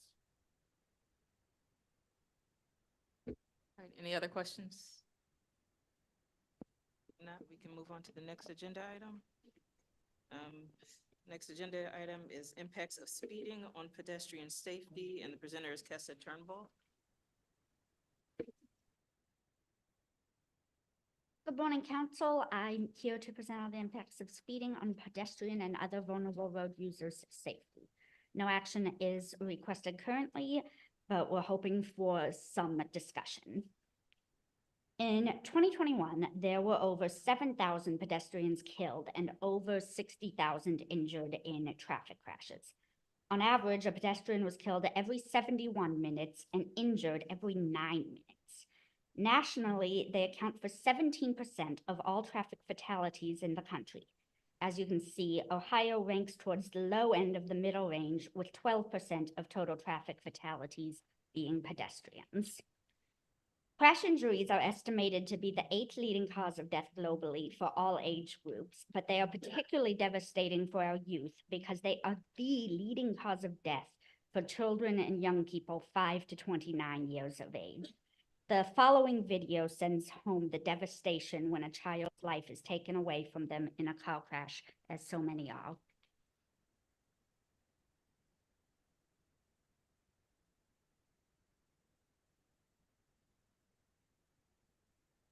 ¿Y soñaste con ser piloto?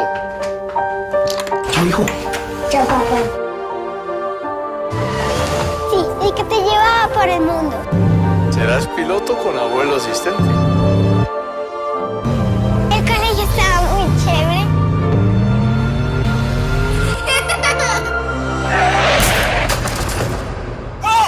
que el afán no destruya los sueños. Bájale a la velocidad. Now, you might be wondering why I'm not showing you a video in English and why I'm going to do it to you again in a few more slides. The truth is that in America, we're still making movies about property damage and telling pedestrians to cross the streets. But it's not the victim's fault when they get hit by a speeding car. It's the fault of the system that doesn't encourage drivers to slow down. Marsha, the remote isn't working. The next few graphs are from Dangerous by Design, which I highly recommend to everyone. Crashes don't impact everyone evenly, so people walking in lower income areas are killed at far higher rates. Pedestrian amenities are often least available in the most disadvantaged places.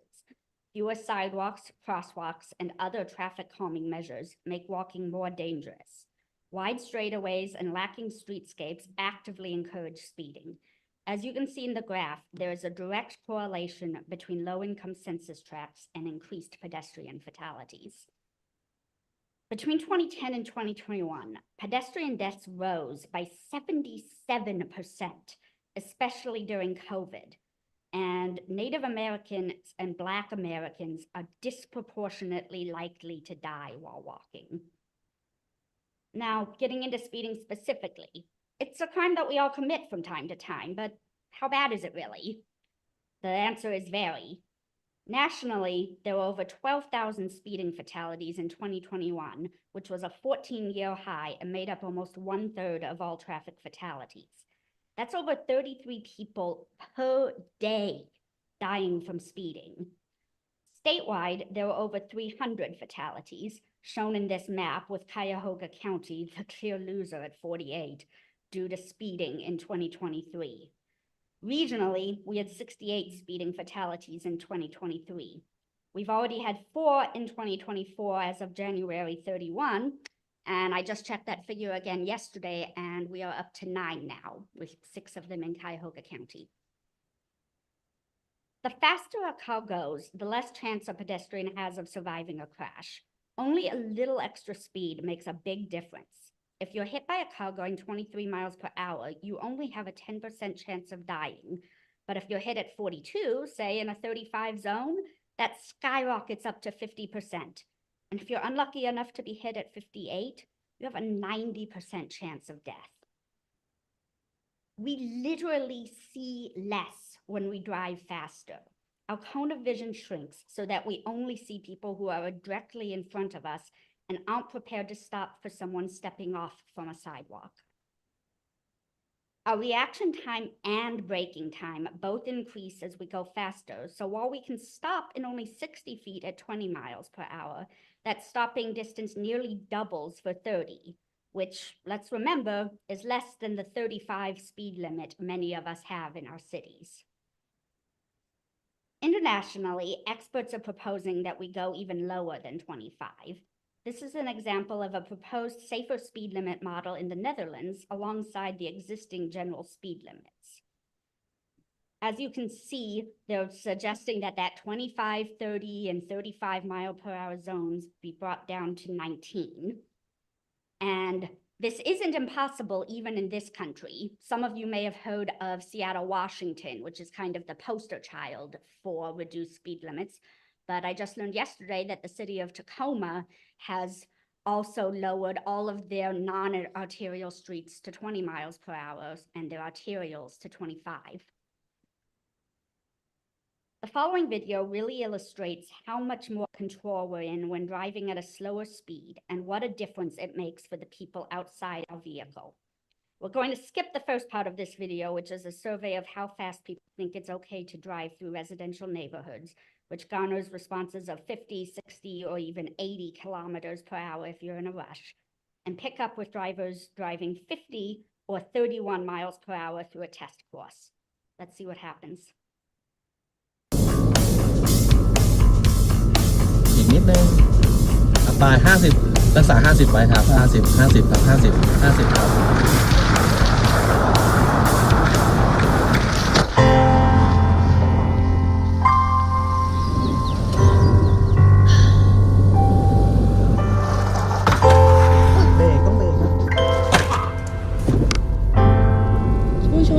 นสิครับ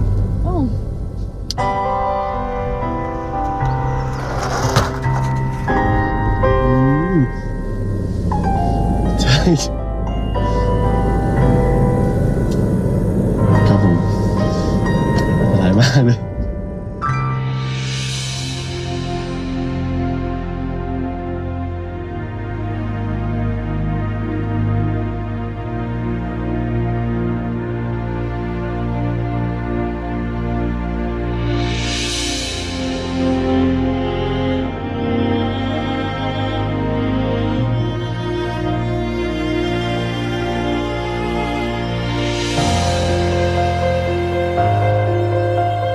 เมื่อเกิดเหตุเป็นยังไงลองดูไปครับ30ไปเรื่อยความเร็วแบบนี้ช้าไหมช้าครับผมช้า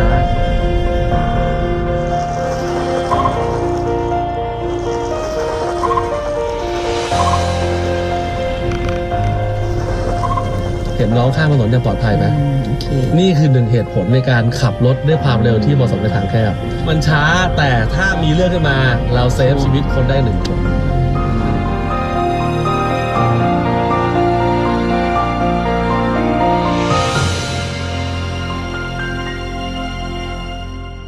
I don't know if it's possible, but I'm really hoping that someday NOACA can sponsor a test course like this because it's powerful just watching those cars being able to stop at the slower speed.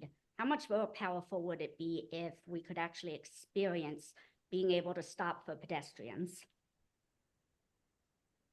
The next steps are that NOACA will continue educating people on the dangers of high speeds, even when they're legal, and the need to slow down to protect people outside of cars. And we'll continue advocating for reduced speeds because, don't get me wrong, I know it's hard, but it is so critical. And other states and other cities are showing that it's possible. And that means it's possible for us too. Any comments or questions?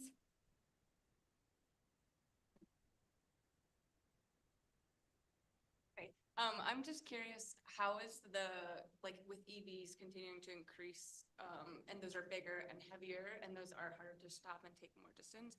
How is that coming into this education piece that you're talking about? It's going to make it even worse. And to be honest, the hardest decision I had making this presentation was, do I want to bring in the question of the size and the weight of vehicles? But when I tried to, I had a really difficult time having it be less than about 7 slides. And since I was trying to focus on speeding, I didn't want to go down that particularly tangent. But you hit the nail on the head. It's critical. Jacob? And I think in terms of solving this problem, I'm reminded of a news article I read earlier this week in the city of Avon, where they were proposing to lower the speed limit and went through the ODOT process. And ODOT came back and said, sorry, we have to increase the speed limit on this roadway. And I'm wondering, well, what's NOACA's role? I know you guys have lobbyists, you have legislative, you have people that help do this stuff. What's NOACA's role in kind of advocating at the State House to allow municipalities to have further control of lowering their speed limits, so that when they are being proactive and trying to lower the speed limit to improve safety, it doesn't bite them in the butt? The truth is, I'm still trying to figure out what we can do. I'm still trying to figure out what I can do. I am a brand new safety planner, and I am a little unclear on what MPOs can do, but I'm trying to find ways. I'll just add real quick. We're part of a coalition of other statewide groups, including MORPC and other advocates that are developing a strategy around the ODOT process and how we can advocate for legislation to change it. Would be happy to bring NOACA into the coalition if there's interest. If I'm allowed to sign up, Ali, I would love to be involved. Well, I don't want to take the credit from this idea from Casa. Casa started this basically talking to me, and she wanted to bring up this issue, and I told her it's going to be, difficult here but we have to start from somewhere. We can't just ignore and say it's difficult, we can't do it. We have done many other things, we can do this one too. So that's why I said, let's just start from the presentation. So she's going to do the next presentation on the next safety council. So we are starting from there and then joining the others. And yes, we are going to be challenging if, I don't know, you said ODOT is gonna, so we challenge them and see why they're saying they increase the speed, not to reduce the speed in these local roads and for the safety of pedestrian, cyclists and all these kind of things. So And that's our job to go and basically be proactive and do this. And I'll mention that I brought this up with ODOT at a webinar they were hosting recently. And I can say there are people at ODOT fighting the good fight and trying to convince them that they are wrong about speeds and that they need to be advocating for lowering them. I don't know how big that group is, but at least they exist.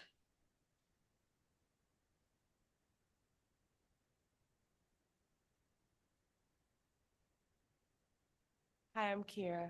Just wanted to piggyback kind of off of Jacob's comment.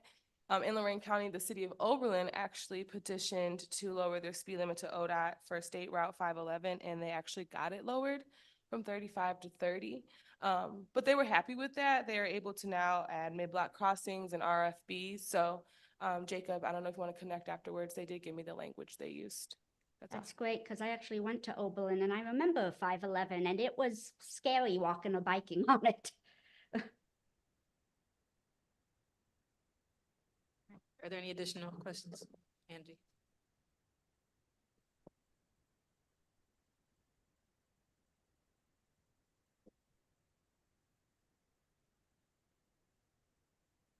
Go. All right, I'll just speak more loudly. All right, we'll try another one. Thank you.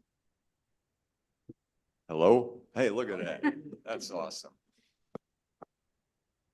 I'm guessing your main concern is operating speeds and not posted speeds.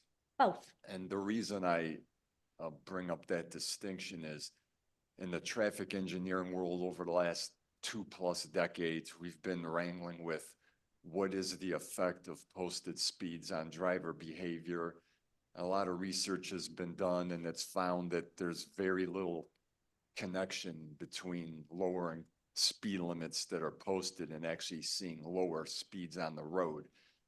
The most one study I saw showed changes from -1 mile an hour to 1 more mile an hour, basically unchanged. The last study I saw was from maybe 2017 or 2018 from the IIHS. It was done in Boston and Providence. I think Boston reduced their posted speed limits from 30 to 25, and there was no change in average speed or 85th percentile speed. So generally speaking, the research, at least that I've seen, there might be something newer, but what I've seen is changing the signs doesn't do anything. It's roadway design that's important. And if you're worried about specifically pedestrian crashes, and I don't mean dart outs behind big cardboard cutouts that are hiding people, is there a problem with intersection design? Is it the type of control we're providing? A lot of pedestrian crashes are at night, so is lighting the problem? You know, take a very broad look at the factors that contribute to pedestrian crashes. So we can prevent the crash before speed is even an issue. But just posted speed limits alone probably aren't your answer. So we have to look deeper. That's all I had. Thank you.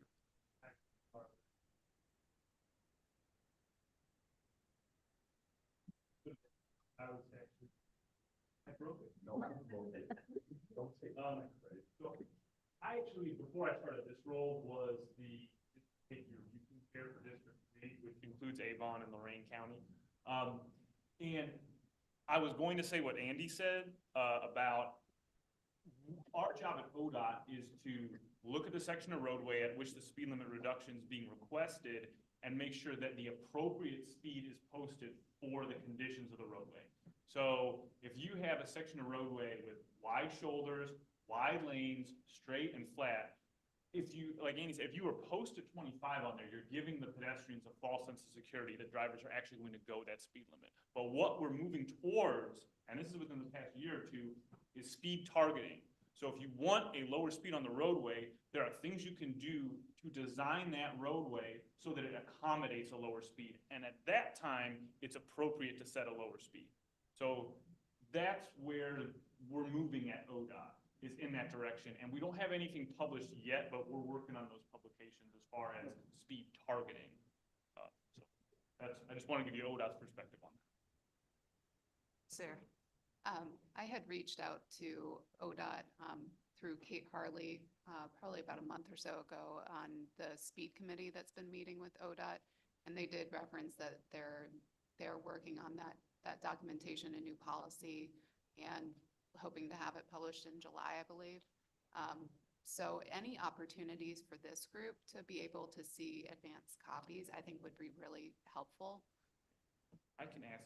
Kate's out. Kate just had a baby, so she'll be out for a little while. But I can ask that group to share what they have. All right, are there any other comments? All right, okay, and if there are no other comments, we will move on. We've concluded our presentations. Are there any reports or updates?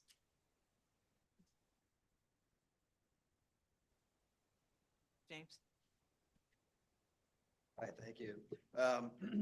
County Planning's happy to report that the city of Euclid is moving toward adoption of the Bike Ped Safety Action Plan that we've prepared.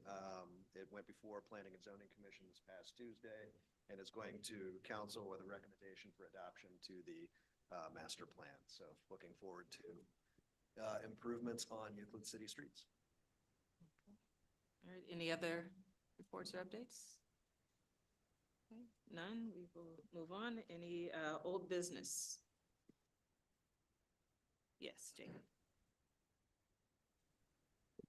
Just a request for a future meeting. I'm curious if we can have an update on the bike maps. I think it's been since 2019 since they've been updated, as well as the app that was shared in previous advisory committee meetings that's being developed to accompany the map.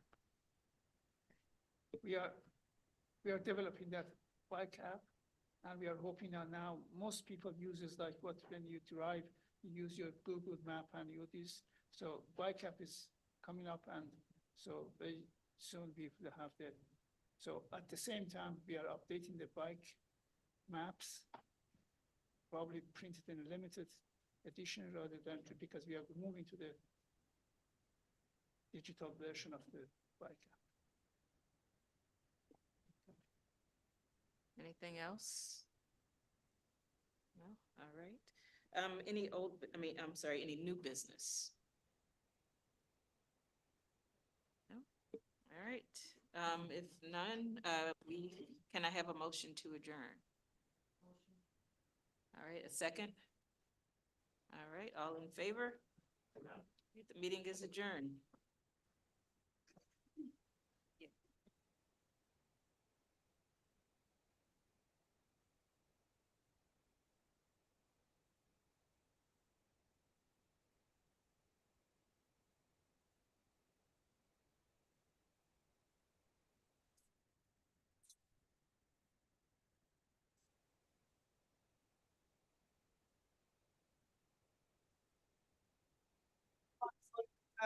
That exciting.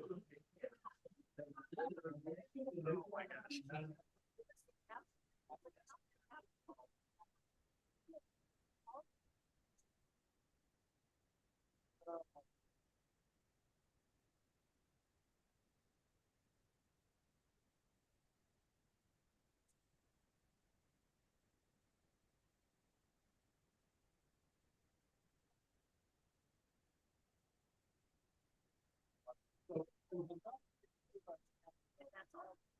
That's all.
Yes.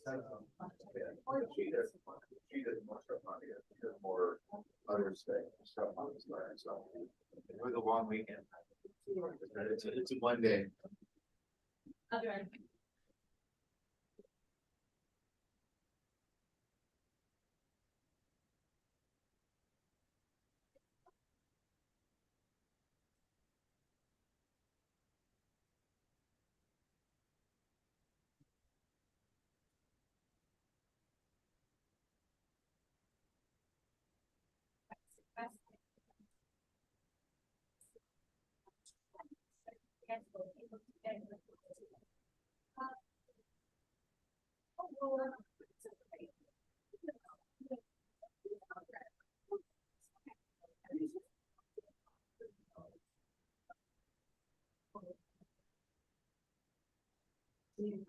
Relatively new, and so, yes, very cool.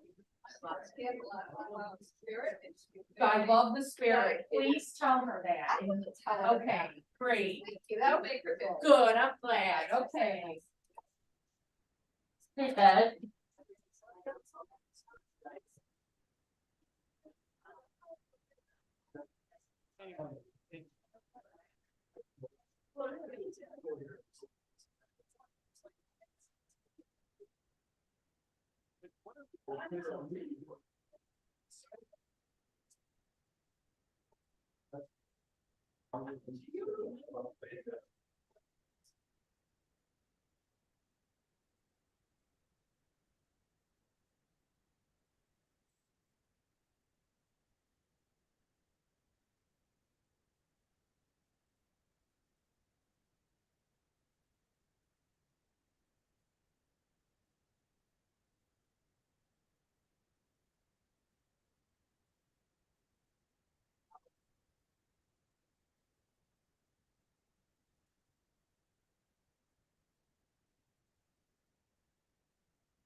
So all the restorations are but they all did.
See you next time. Okay.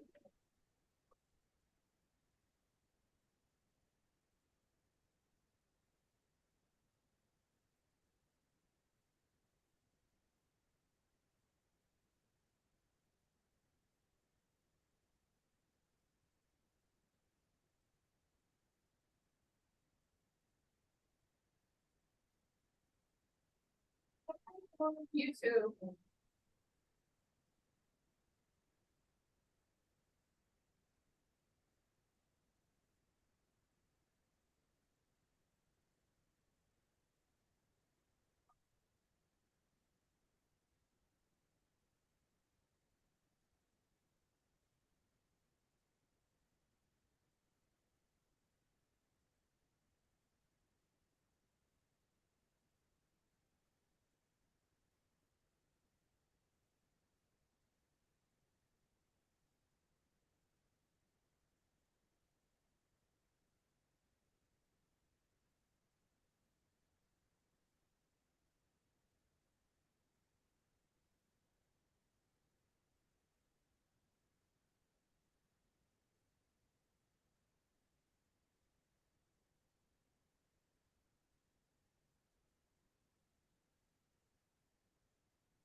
So Superior is.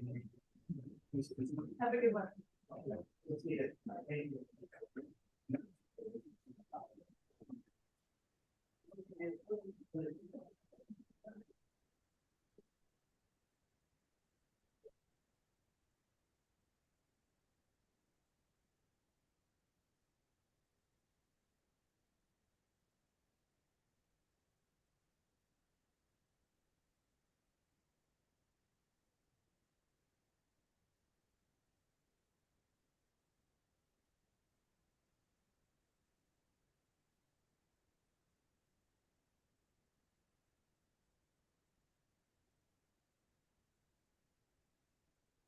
I knew that. No.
I'm gonna give you this stop or go down.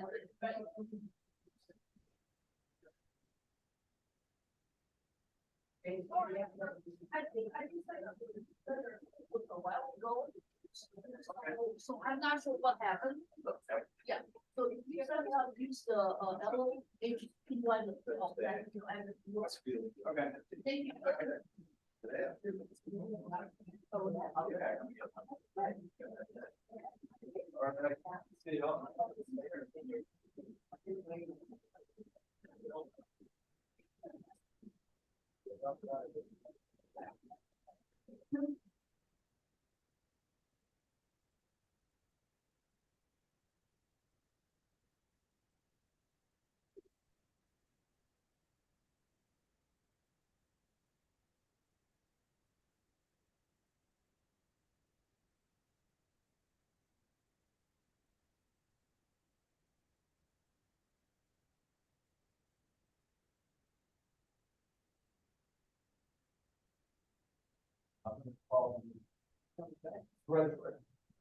I know that's wrong.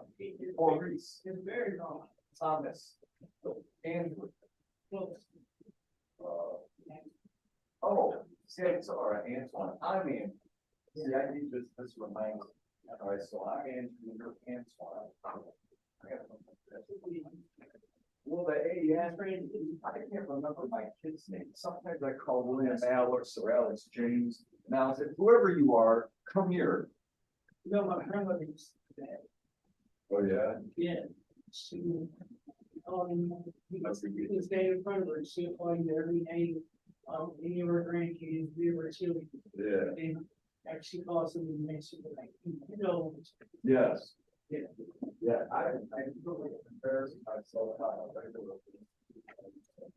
I try to find them, I try to hide the things, I try, because I don't know what the trick is that I'm missing, just walk. Thank you, Antoine.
For example, too. If the language is not enough, it doesn't matter what speed, you can still hit on somebody, and I just told, the older guy, I said, how about all the potholes on the road? That can still create situation. Oh, you're right, a lot of that is responsibility of the cities. The cities have local maintenance, so. What would I usually pays for the major reconstruction projects? Right. But the dates we didn't make.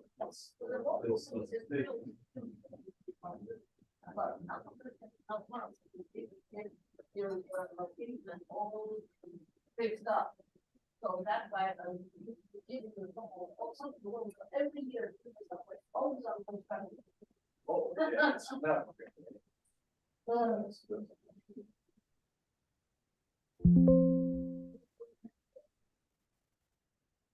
So I totally agree, it's not me this week. It's not, because if you can't see someone. You can still hit on somebody. Exactly. Give them further detail.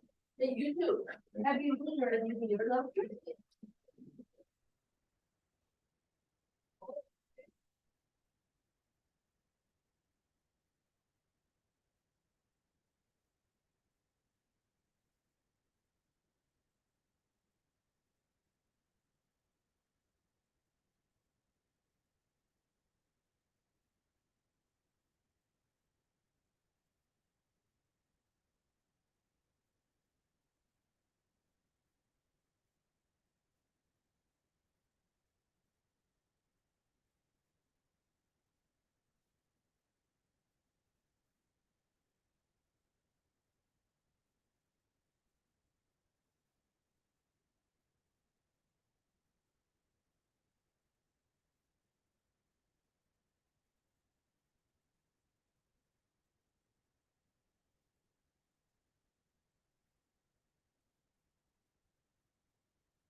Yeah.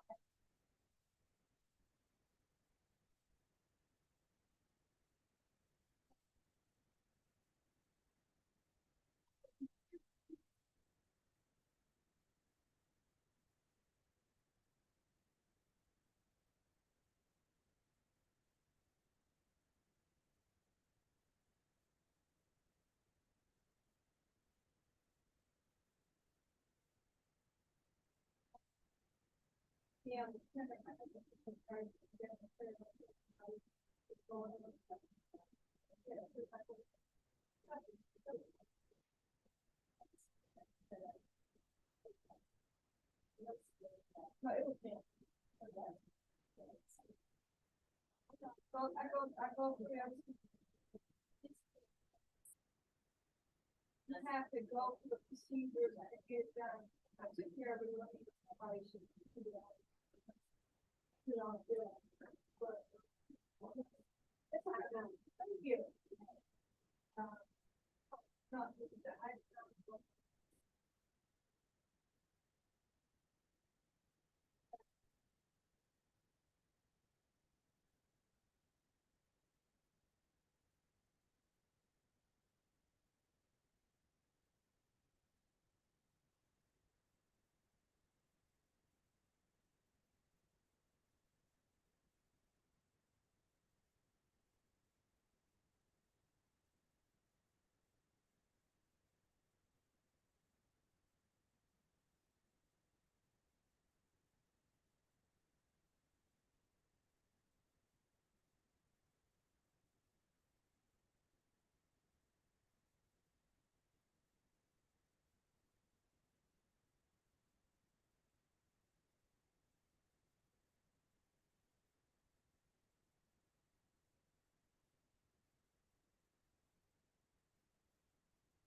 that's it.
I do, yes.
Nobody's gonna get. Oh, they want to restroom, there's like. Are there? Oh, Yeah. goodness, there should be a line. I asked if they wanted to sign in, they said, no, we wanna wait for the meeting. Oh, thank goodness. Okay, Yeah, they well, said, I we heard about Cape Debris. I neither. I heard. Yeah,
Okay,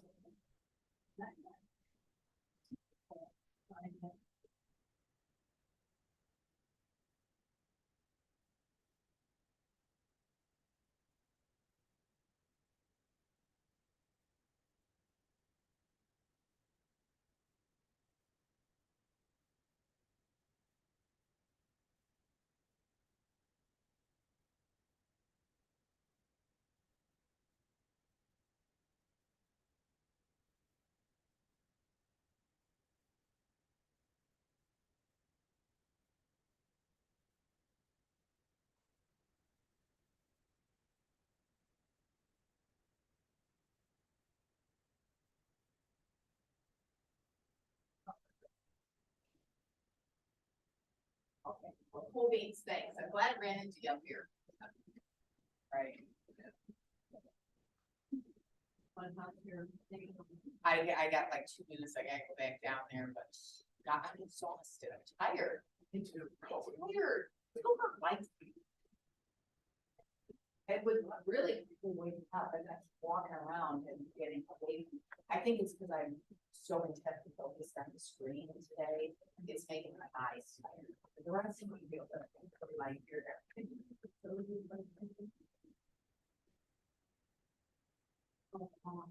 Oh, when I was with Randy, yeah. I didn't do the bike ride because I had an application, but I went out there and I brought goodies. I brought butterflies, I brought things, I brought all kinds of stuff that people could take and hey, it's just like, well, what's officially, but I didn't know nobody's. Thank you, being a part of.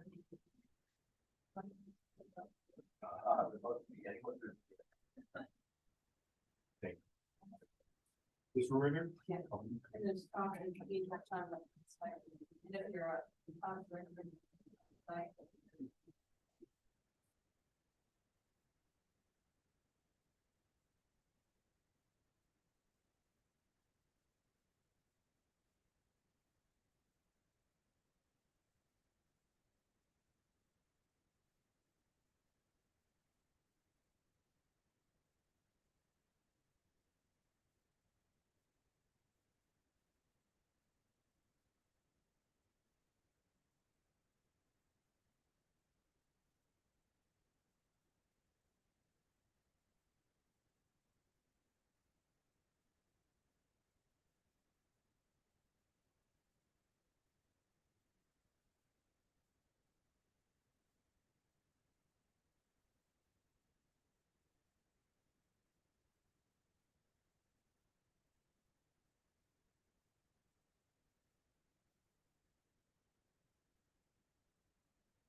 It's fine. Well, it's nice.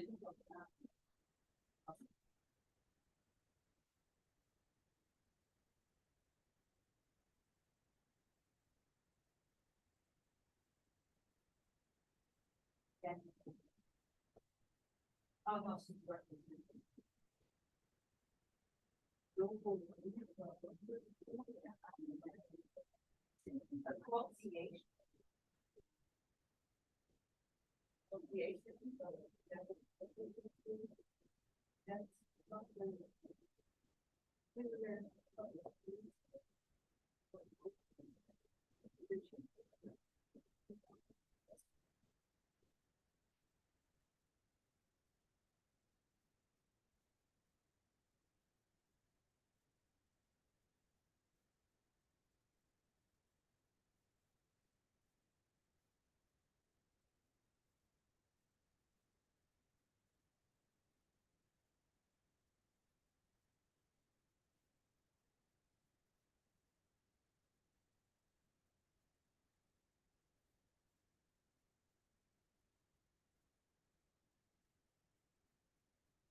Here for price.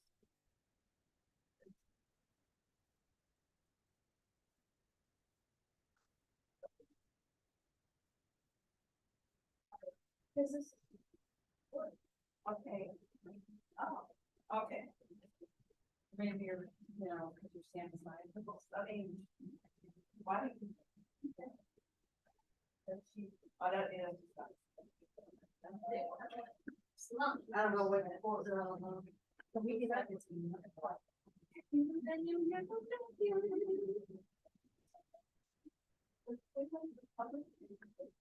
And no, what? Oh, it's an active. Oh, northern, your budget. Okay, because I was thinking. That's thinking, this group actually is way older than this. This group started to stuff down. I joined. Yeah, I just think, you know. Oh, yeah, you didn't see me write that. Oh, yeah, because, yeah. Not gonna say that word, still older, New Year celebration. A-B one. Oh, I can spell it. Oh, so you're just tired. You're just tired. No, that's because, this, we're tired. For a new year. Is there anything else or is that it? Oh, did you want to pass it? Again, you have one, that was Yeah. great. I didn't look at it online, but if you have, I'll take it. Absolutely. Perfect, thank you. Well, because it's something. Not really good luck. Oh, okay, not seeing the board. But, I need something. Oh, people speak other things, but I don't know if I could understand that in English and other language, but I would do that for fun. Yeah, that's a little challenge for me, because that, you know, that normal expression, I would say not that we yet. Things right now, is yeah, I'm not supposed to say that word by the way, you know, just as long as it would be, but then of course, people when they ask me, how much they use that. No, didn't know that. Yeah. You are supposed, for example, you know, the kids, the family is not a kid, right? Kids that are playing, they may be barking, they say something, right? And so at this point here, class, or whatever, if it's be art, yeah, then you have to have an expression to say, you come and say that. It's the way you want. Well. Confusing.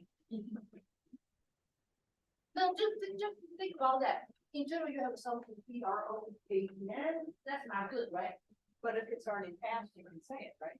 So it's. No. Because that work's already happened. Because that's why you have to say something. Or what do you say? Because then the PRO. That word you have to be straight. The word here also is straight.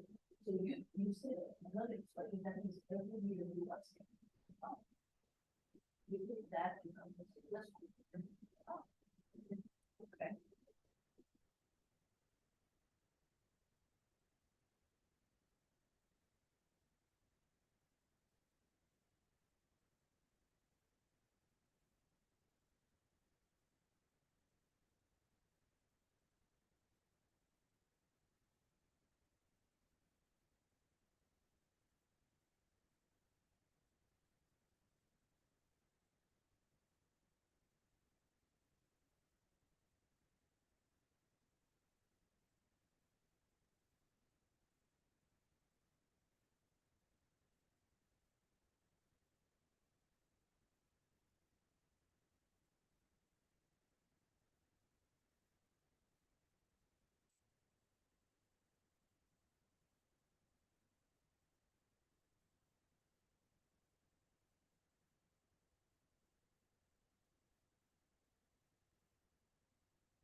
Unless you put a sign that says, bathroom this way,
All right, we'll call the Safety and Operations Advisory Council to order. In compliance with notification requirements of Ohio's open meeting law, notice of this meeting has been publicly posted and major public media has been notified. NOACA conducts its meetings according to Robert Rules of Order. Actions during the meeting will be taken by voice vote. If any member feels the need to abstain from any vote due to a conflict of interest, he or she should state their intentions to abstain when the matter is introduced by the chair for presentation. For the record, subsequently, the members shall not participate in any discussion of the matter for which a conflict exists. According to Robert Rules, absence from a meeting does not require a member to abstain from voting on the minutes. If the member still wishes to abstain, he or she should state their intention for the record. For the benefits of our guests from the public and the recording of this meeting, please be sure to speak into the microphone. The microphones can be turned on and off using the red button on the top of them. They are on when the light is green. Okay. We're going to skip approval of the minutes.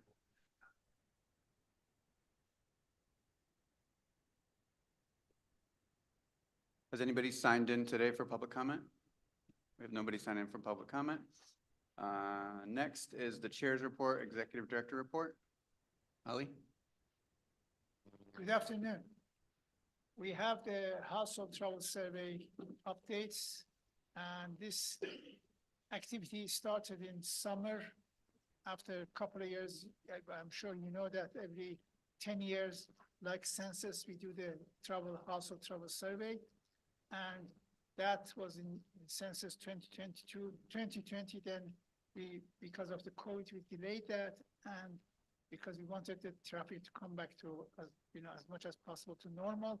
Then we started summer, around about August and before August to pilot a study to see how people react. We sent to 1,500 households.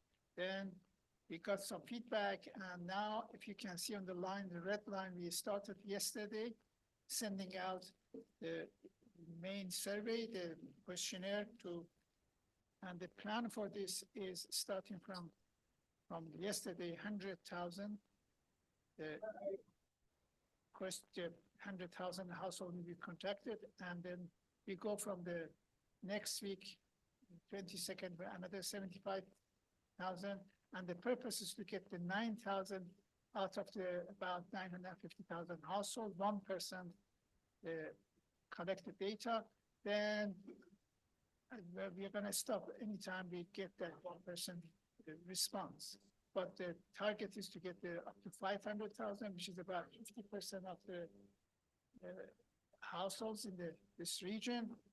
So that's the approach we changed because we did the pilot study. We had some feedback from the households and they responded to our questions and all this. So that's what's happening with the household survey, which I'm sure you're going to receive. There's a 50% chance of you receiving survey from us in the next few months. The other update is TLCI, and those projects, we have got 5 of them, and 3 of them almost we are getting to complete by end of the financial year, June to 2024. And 2 of them, one North Richville active transportation plan started a couple of months ago, and then it's going to carry on after that. Probably we're going to complete this in September. And regional Metroparks trail connectivity study, that's going to be March 5th is a kickoff meeting, and that's going to probably go through all year 2024 by December. So that's the status of the TSCI project. That's my report. Thanks, Ali. Next agenda item are action items. Public Transportation Agency Safety Performance Measure Targets from Keisha Trumbull. Sorry, Hessa Turnbull. Sorry about that, Keisha. It's okay. I get every pronunciation you can imagine. Good afternoon, Council. I am here to present on Public Transportation Agency Safety Performance Targets. We are requesting that you recommend this item to the Transportation Subcommittee for approval and placement on the April 12th Planning and Programming Committee's agenda. Previously, the Board of Directors passed Resolution 2023-030 approving the current Regional Transportation Agency Safety Performance Targets. Public transportation providers and state departments of transportation must establish safety performance targets to address the safety performance measures identified in the National Public Transportation Safety Plan. This requirement excludes transportation systems that only receive federal financial assistance under sections 5310 or 11. The PTASP must include performance targets on total fatalities, injuries, and safety events, and their rates per total vehicle revenue miles. It also includes a metric on system reliability, which is the mean distance between major mechanical failures. Transit agencies approve new targets through annual safety plan updates, and the MPO, in coordination with the agencies, must set regional performance targets within 180 days. NOACA then includes those performance targets in the TIP and long-range plan updates, and staff coordinate with transit agencies and partners to update safety targets, MPO agreements, and planning documents. Lake Tran and Lorain County Transit use the Regional Transportation Agency Safety Target Development methodology, while GCRTA and Medina County Public Transit use the statistical rolling average for safety performance targets. GCRTA has light and heavy rail and motor bus. For rail, their injuries have increased from 1 to 2. Occupational injuries have decreased both years to 6.82 and again to 6.75 per 200,000 hours worked. Fatalities, safety events, and preventable collisions have held steady at 1, 18, and 1.4 respectively. You actually want to see increases in system reliability because that means you have more distance between failures. So light rail has decreased from 7,000 to 4,000, while heavy has increased from 11,000 to 11,800. Lake Tran has commuter bus, demand response, and motor bus. Commuter injuries increased to 0.2 last year before holding steady. Demand response increased to 3.14 before decreasing to 2.74, and motor bus decreased to 0.21 before rising to 1.37. Safety events are at 0.2, 2.94, and 1.37.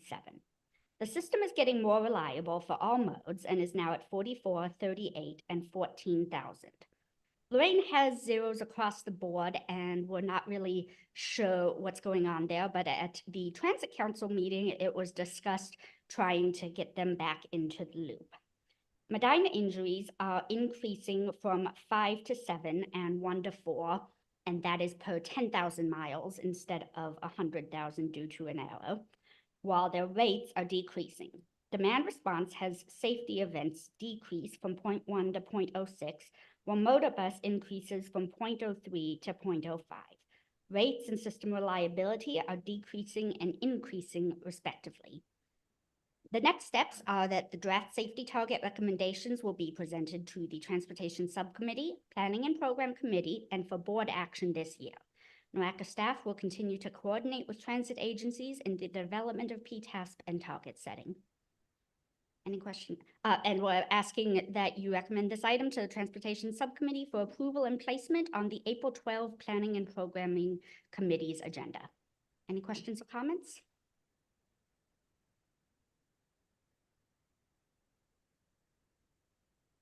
I don't think we can take action to approve it for the Planning and Programming Committee because we don't have quorum, but I don't know. Mike, do you have anything to add? I have no idea what we just looked at. I don't know what any of that means. What does it mean, Mike? A safety plan that we had our board approve for 24. So those are our numbers, and I think our safety department must have supplied projections for 25. And similar with the other transit agencies. Any questions? Thanks, Kessa. Next item on the agenda for presentation or discussion, state fiscal year 2026-2029 TIP development, potential projects for NOACA controlled funds. Ed May. Thank you.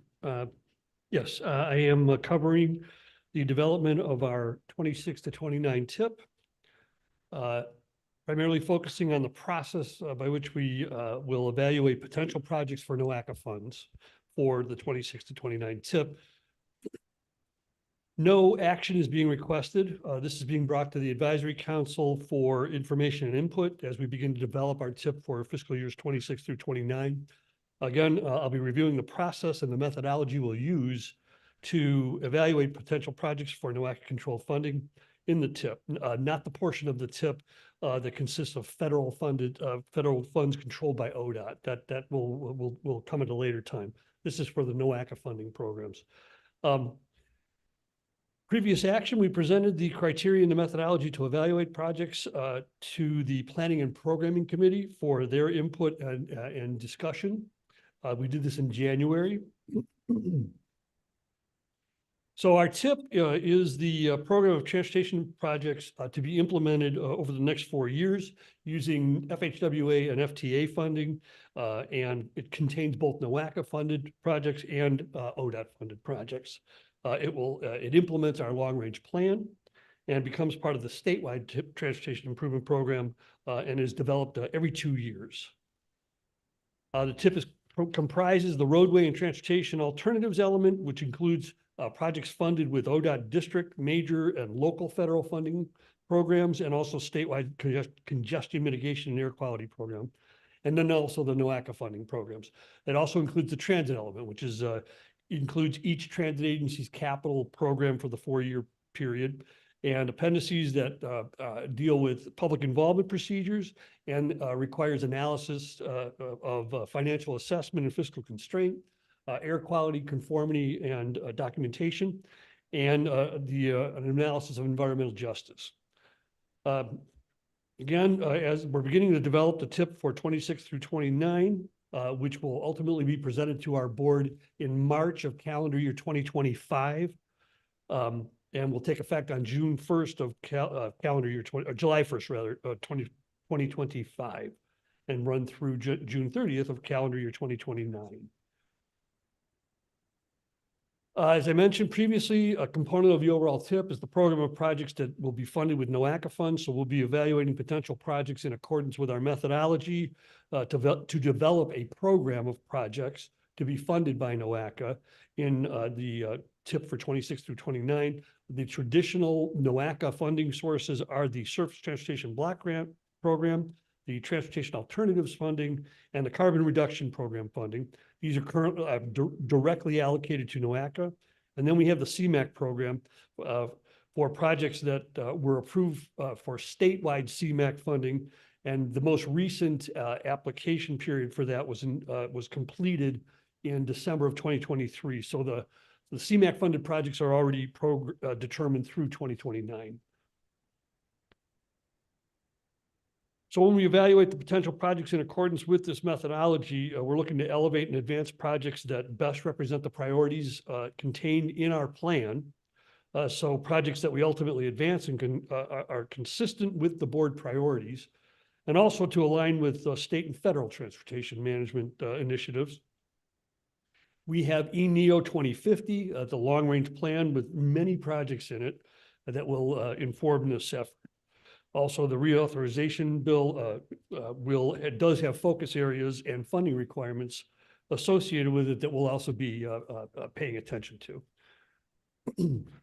Our process that we follow for evaluating projects this round will be the same process we use for the current TIP in 2024 through 2027. The methodology and the criteria have been recommended by committees with input from advisory councils and subcommittees to help shape that. And approved by the board. Excuse me.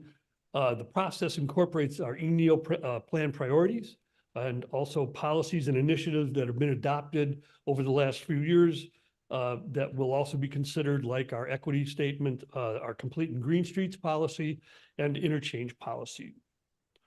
So the methodology involves 5 steps that I'll be talking about today. The first step that we'll take at the staff level will be to develop a potential universe of projects. Then we will screen those deficiencies and needs against the ENEO priorities and establish policies. And then step 3 will involve coordination with the local sponsors and regional transportation agencies, the 5 county engineers and the city of Cleveland, as well as transit operators. Step 4 will involve filtering the top 25% of the transportation asset management projects. And then step 5 will be to evaluate the qualifying projects against regional significance criteria and also other considerations for project prioritization.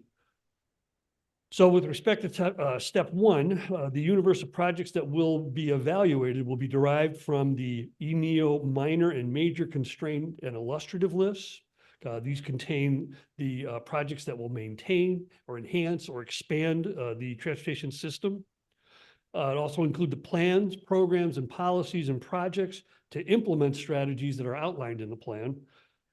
Transportation asset management, projects suggested or recommended out of the active transportation plan and our safety and congestion priority locations and initiatives.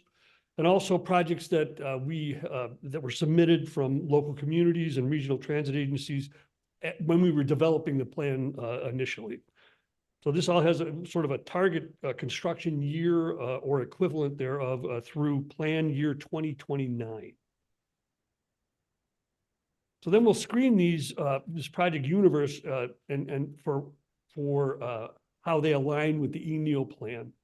Screens will be applied to the universe of projects that reflect these priorities for each project type.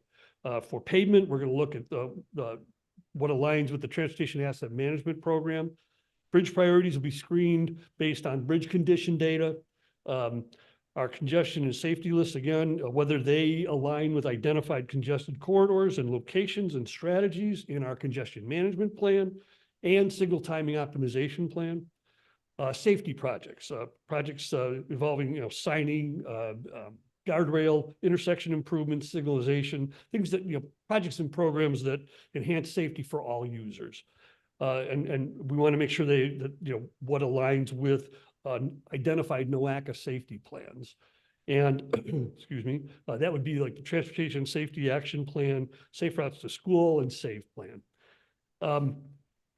With respect to regionally significant projects, those are projects that are important to the regional economy, regional travel and destinations. We'll also apply screens to transit asset management, rolling stock and vehicle replacements, and facility improvements like station upgrades, roadway and rail infrastructure. And we'll also look to transit operations regarding new or improved service. And then we'll screen proposed transportation alternatives, non-roadway project types for completion of a link in the regional facility or statewide facility, or something that might provide new access to a major destination, and check for its, their alignment with safe routes to school travel plans and TLCAI planning studies. And then we'll look at also the prospect of historic transportation facilities, which are all eligible for TAP funds.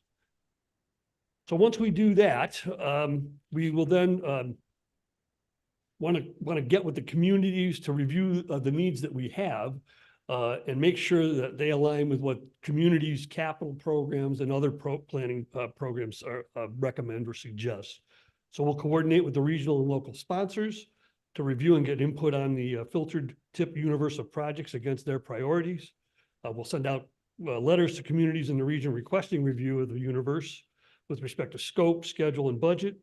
We will meet in person with all 5 county engineers, the city of Cleveland, RTA, and Lake Tran, and anybody else who might want to meet with us in person. Otherwise, we'll do it through other means, but we're going to try to cover all, we're going to cover all of them. We expect to be doing this in the months of February through April. So then following the coordination with sponsors, we'll proceed to get a universe of projects down to a more manageable number of qualifying projects. To do this, we'll follow the methodology we used for the 24 to 27 tip.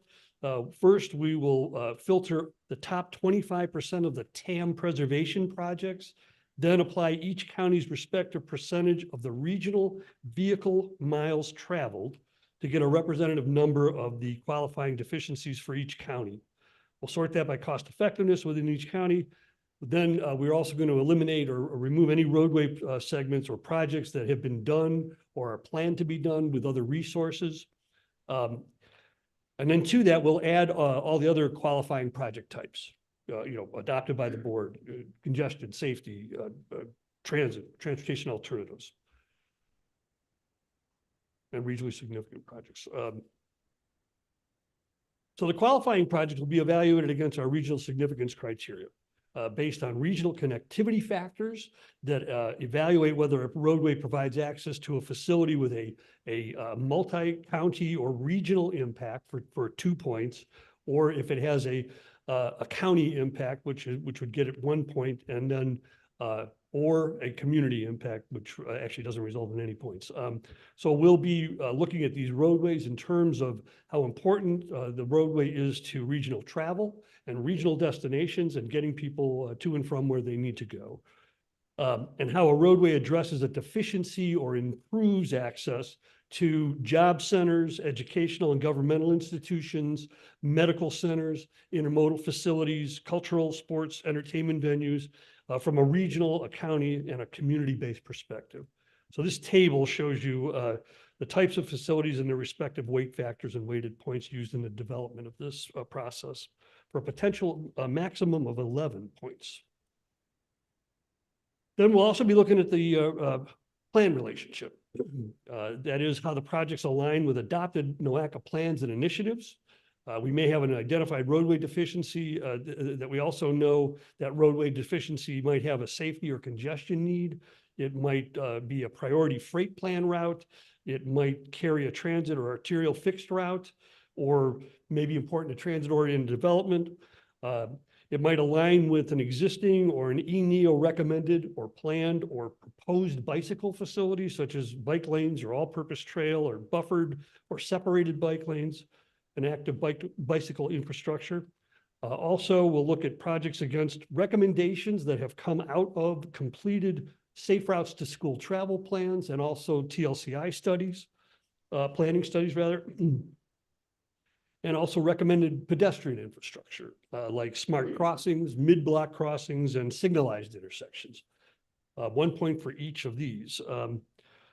So we're looking at these deficiencies and trying to layer on NOACA's other planning aspects to try to, see that they're as complete as possible, and that we, are looking at all aspects of what a benefit could look like for that project, and then we will proceed to prioritize it accordingly. And then another consideration for qualifying projects is the potential opportunity to incorporate complete and green streets components or elements into the project. This is required of all projects that are being considered for NOACA funding. Complete streets, to safely and comfortably accommodate all users. Something to be mindful of is that the majority of the projects that we fund are resurfacing and rehabilitation. Our policy is that for projects that are limited exclusively to resurfacing or other maintenance type activities, it's recommended that things like pavement striping, crosswalks, signage, or other low cost bicycle and pedestrian countermeasures still be considered. And we do this when we do have the scoping meetings for our projects. We are mindful of that potential, and we make it known. So the green streets to integrate sustainable green infrastructure components to improve water quality and reduce runoff volumes. Also, additional factors and considerations applied to qualifying projects relate to equity. We stress this in developing these to ensure that the money that NOACA invests promotes and encourages an equitable distribution, excuse me, of our funds, and that the benefit associated with our funding. So we look at the environmental justice areas. Those are low income and minority populations. We look at the NOACA defined urban core communities, as well as disadvantaged communities. And so we layer on those equity tiers too, to make sure that that's a priority consideration as well. Also, a potential to adopt or incorporate other technology or concepts such as the intelligent transportation system technology, fiber optics. We also are mindful of strengthening mobility and revolutionizing transportation or smart corridors. And then if there is or will be an EV charging station or stations along that corridor is another consideration. So that is essentially what we're looking at when we look at these roadway segments and other project types. So this is the schedule that shows the development schedule for our projects, projects recommended for NOACA funding. We're going to work with the advisory councils and subcommittees throughout this process. We will ultimately present funding recommendations to the advisory councils for information in May of 2024, and then to the Transportation Subcommittee for information in June of 2024, and then to the Planning and Programming Committee for recommendation in July, to the Executive Committee in August of 2024, and then finally to the board for its approval in September of calendar year 2024. Following that, the staff would then work with project sponsors to finalize the scope, the schedule, and budgets throughout September through December. I say that because then we would begin to develop our full TIP, and those projects would then be considered along with all the other ODOT projects to moving forward toward that March 2025 approval date. So next steps, staff will evaluate projects for NOACA funding in accordance with the presented methodology and considering committee input. Thank you. Any questions for Ed? Cool. Thanks, Ed. So they're going back to the 2-year cycle, or we had been at the 3-year cycle. Oh, actually, that was an anomaly. That was a one-time thing. It's really supposed to be every 2 years. Okay, no, that's good. Yeah. No, that's a good thing. Thanks, Ed. Oh, thank you. Next up, we have Kessa Trimble again to talk about the impacts of speeding on pedestrian safety. Sorry that I'm back again, but I think you will all find this one a lot more interesting. For one thing, it has a lot fewer numbers in it. So this time I am presenting on the impacts of speeding on pedestrian and other vulnerable road users' safety. No action is requested currently, but we had some great discussion after the BPAC meeting and would love to repeat that feat. In 2021, there were over 7,000 pedestrians killed and over 60,000 injured in traffic crashes. On average, a pedestrian was killed every 71 minutes and injured every 9 minutes. Nationally, they account for 17% of all traffic fatalities in the country. As you can see, Ohio ranks towards the low end of the middle range, with 12% of total traffic fatalities being pedestrians. Crash injuries are estimated to be the 8th leading cause of death globally for all age groups, but they are particularly devastating for our youth because they are the leading cause of death for children and young people 5 to 29 years of age. The following video sends home the devastation when a child's life is taken away from them in a car crash, as so many are.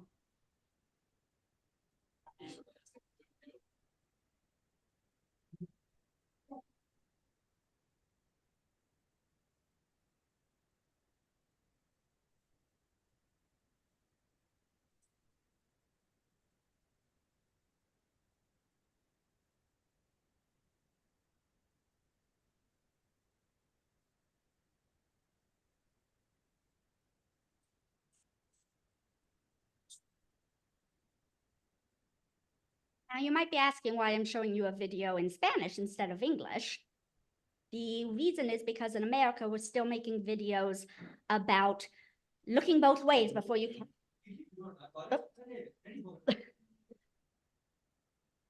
can. Marsha, I think it's still playing.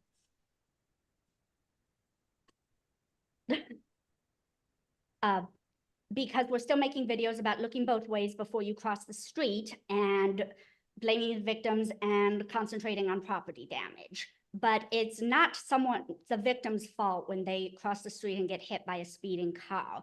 It's the fault of the system that we as planners are building for them. The next few graphs are from Dangerous by Design, which I highly recommend to everyone. Crashes don't impact everyone evenly, so people walking in lower income areas are killed at far higher rates.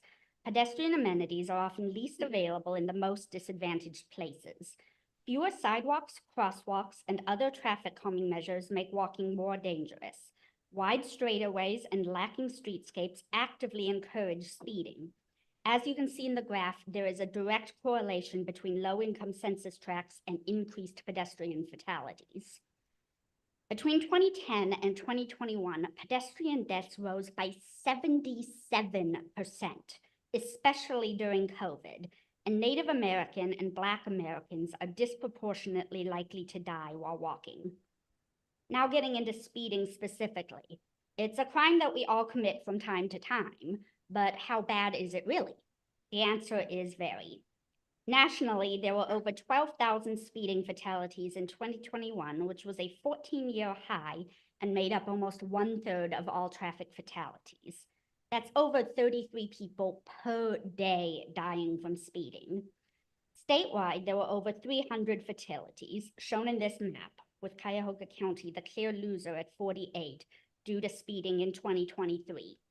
Regionally, we had 68 speeding fatalities in 2023. We've already had 4 in 2024 as of January 31st, and as of yesterday, this number had already grown to 9 for our region. The faster a car goes, the less chance a pedestrian has of surviving a crash. Only a little extra speed makes a big difference. If you're hit by a car going 23 miles per hour, you only have a 10% chance of dying. But if you're hit at 42 miles per hour, say in a 35 zone, your chance skyrockets up to 50%. And if you're unlucky enough to be hit by 58 miles per hour, you have a 90% chance of dying. We literally see less when we drive faster. Our cone of vision shrinks so that we only see people who are directly in front of us and aren't prepared to stop for someone stepping off from a sidewalk.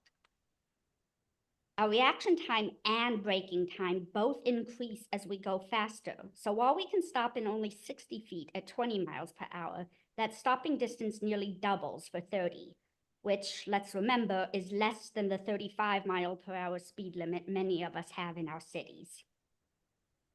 Internationally, experts are proposing that we go even lower than 25. This is an example of a proposed safer speed limit model in the Netherlands alongside the existing general speed limits. For intersections on rural collectors with pedestrian bicyclist activity and urban local roads, really anywhere there are people or bicyclists or any vulnerable road users, they're proposing 19 miles per hour. And this isn't only internationally. Some of you may have heard from Seattle, which is kind of the poster child for lowering speed limits, but just yesterday I learned that the city of Tacoma has also lowered all of their non-arterial speeds to 20 miles per hour and their arterial speeds to 25. The following video really illustrates how much more control we're in when driving at a slower speed and what a difference it makes for the people outside our vehicle. We're going to skip the first part of this video, which is a survey of how fast people think it's okay to drive through residential neighborhoods, which garners responses of 50, 60, or even 80 kilometers per hour if you're in a rush, and pick up with drivers driving 50 or 31 miles per hour through a test course. Let's see what happens.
I don't know if it's possible, but I have a dream of having NOACA put on an event like this with a test course, because if it's powerful watching how much easier other people can stop at a slower speed, imagine how powerful it would be if we could have members of our community or our board stop at a slower speed.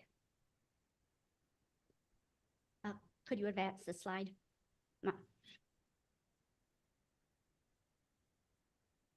NOACA will continue educating people on the dangers of high speeds, even when they're legal, and the need to slow down to protect people outside of cars, and advocating for reduced speeds, because no matter how hard it is, other places have shown that it is possible to reduce their speeds, and if they can do it, so can we. Any comments or questions?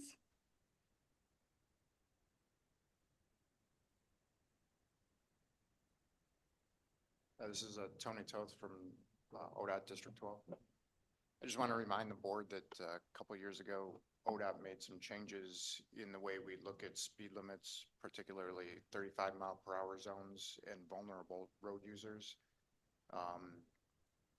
We let all of our communities know about this in just trying to keep spreading the word, because we have had very, very few changes in those 2 years, and there's a lot of areas that a 35 could easily be reduced to a 30, and just that 5 miles an hour Makes a difference. It's a much more comfortable speed in a lot of areas than a 35.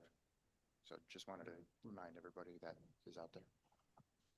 So, for those of you who weren't here this morning at the the Site Council, we had the same presentation.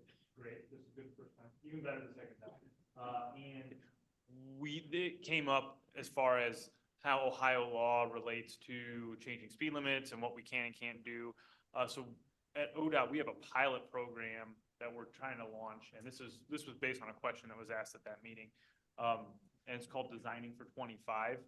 So the idea is, if you want folks to drive at a lower speed, you have to make the roadway, design the roadway such that it feels like you should be driving at that lower speed.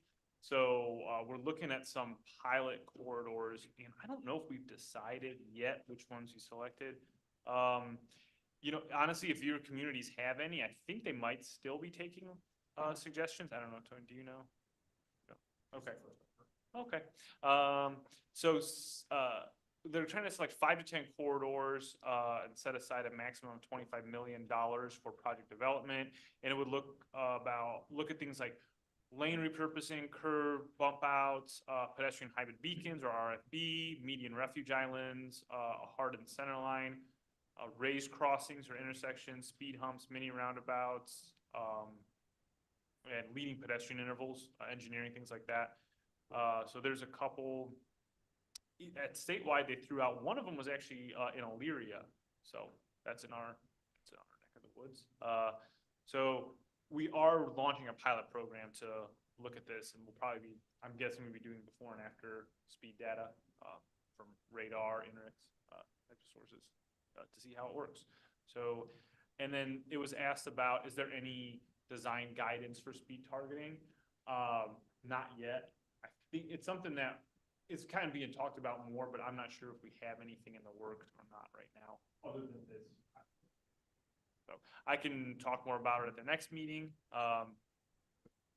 That's what the team wants to do. I can present. I think Ali suggested that, so we can do a short presentation on what we're thinking.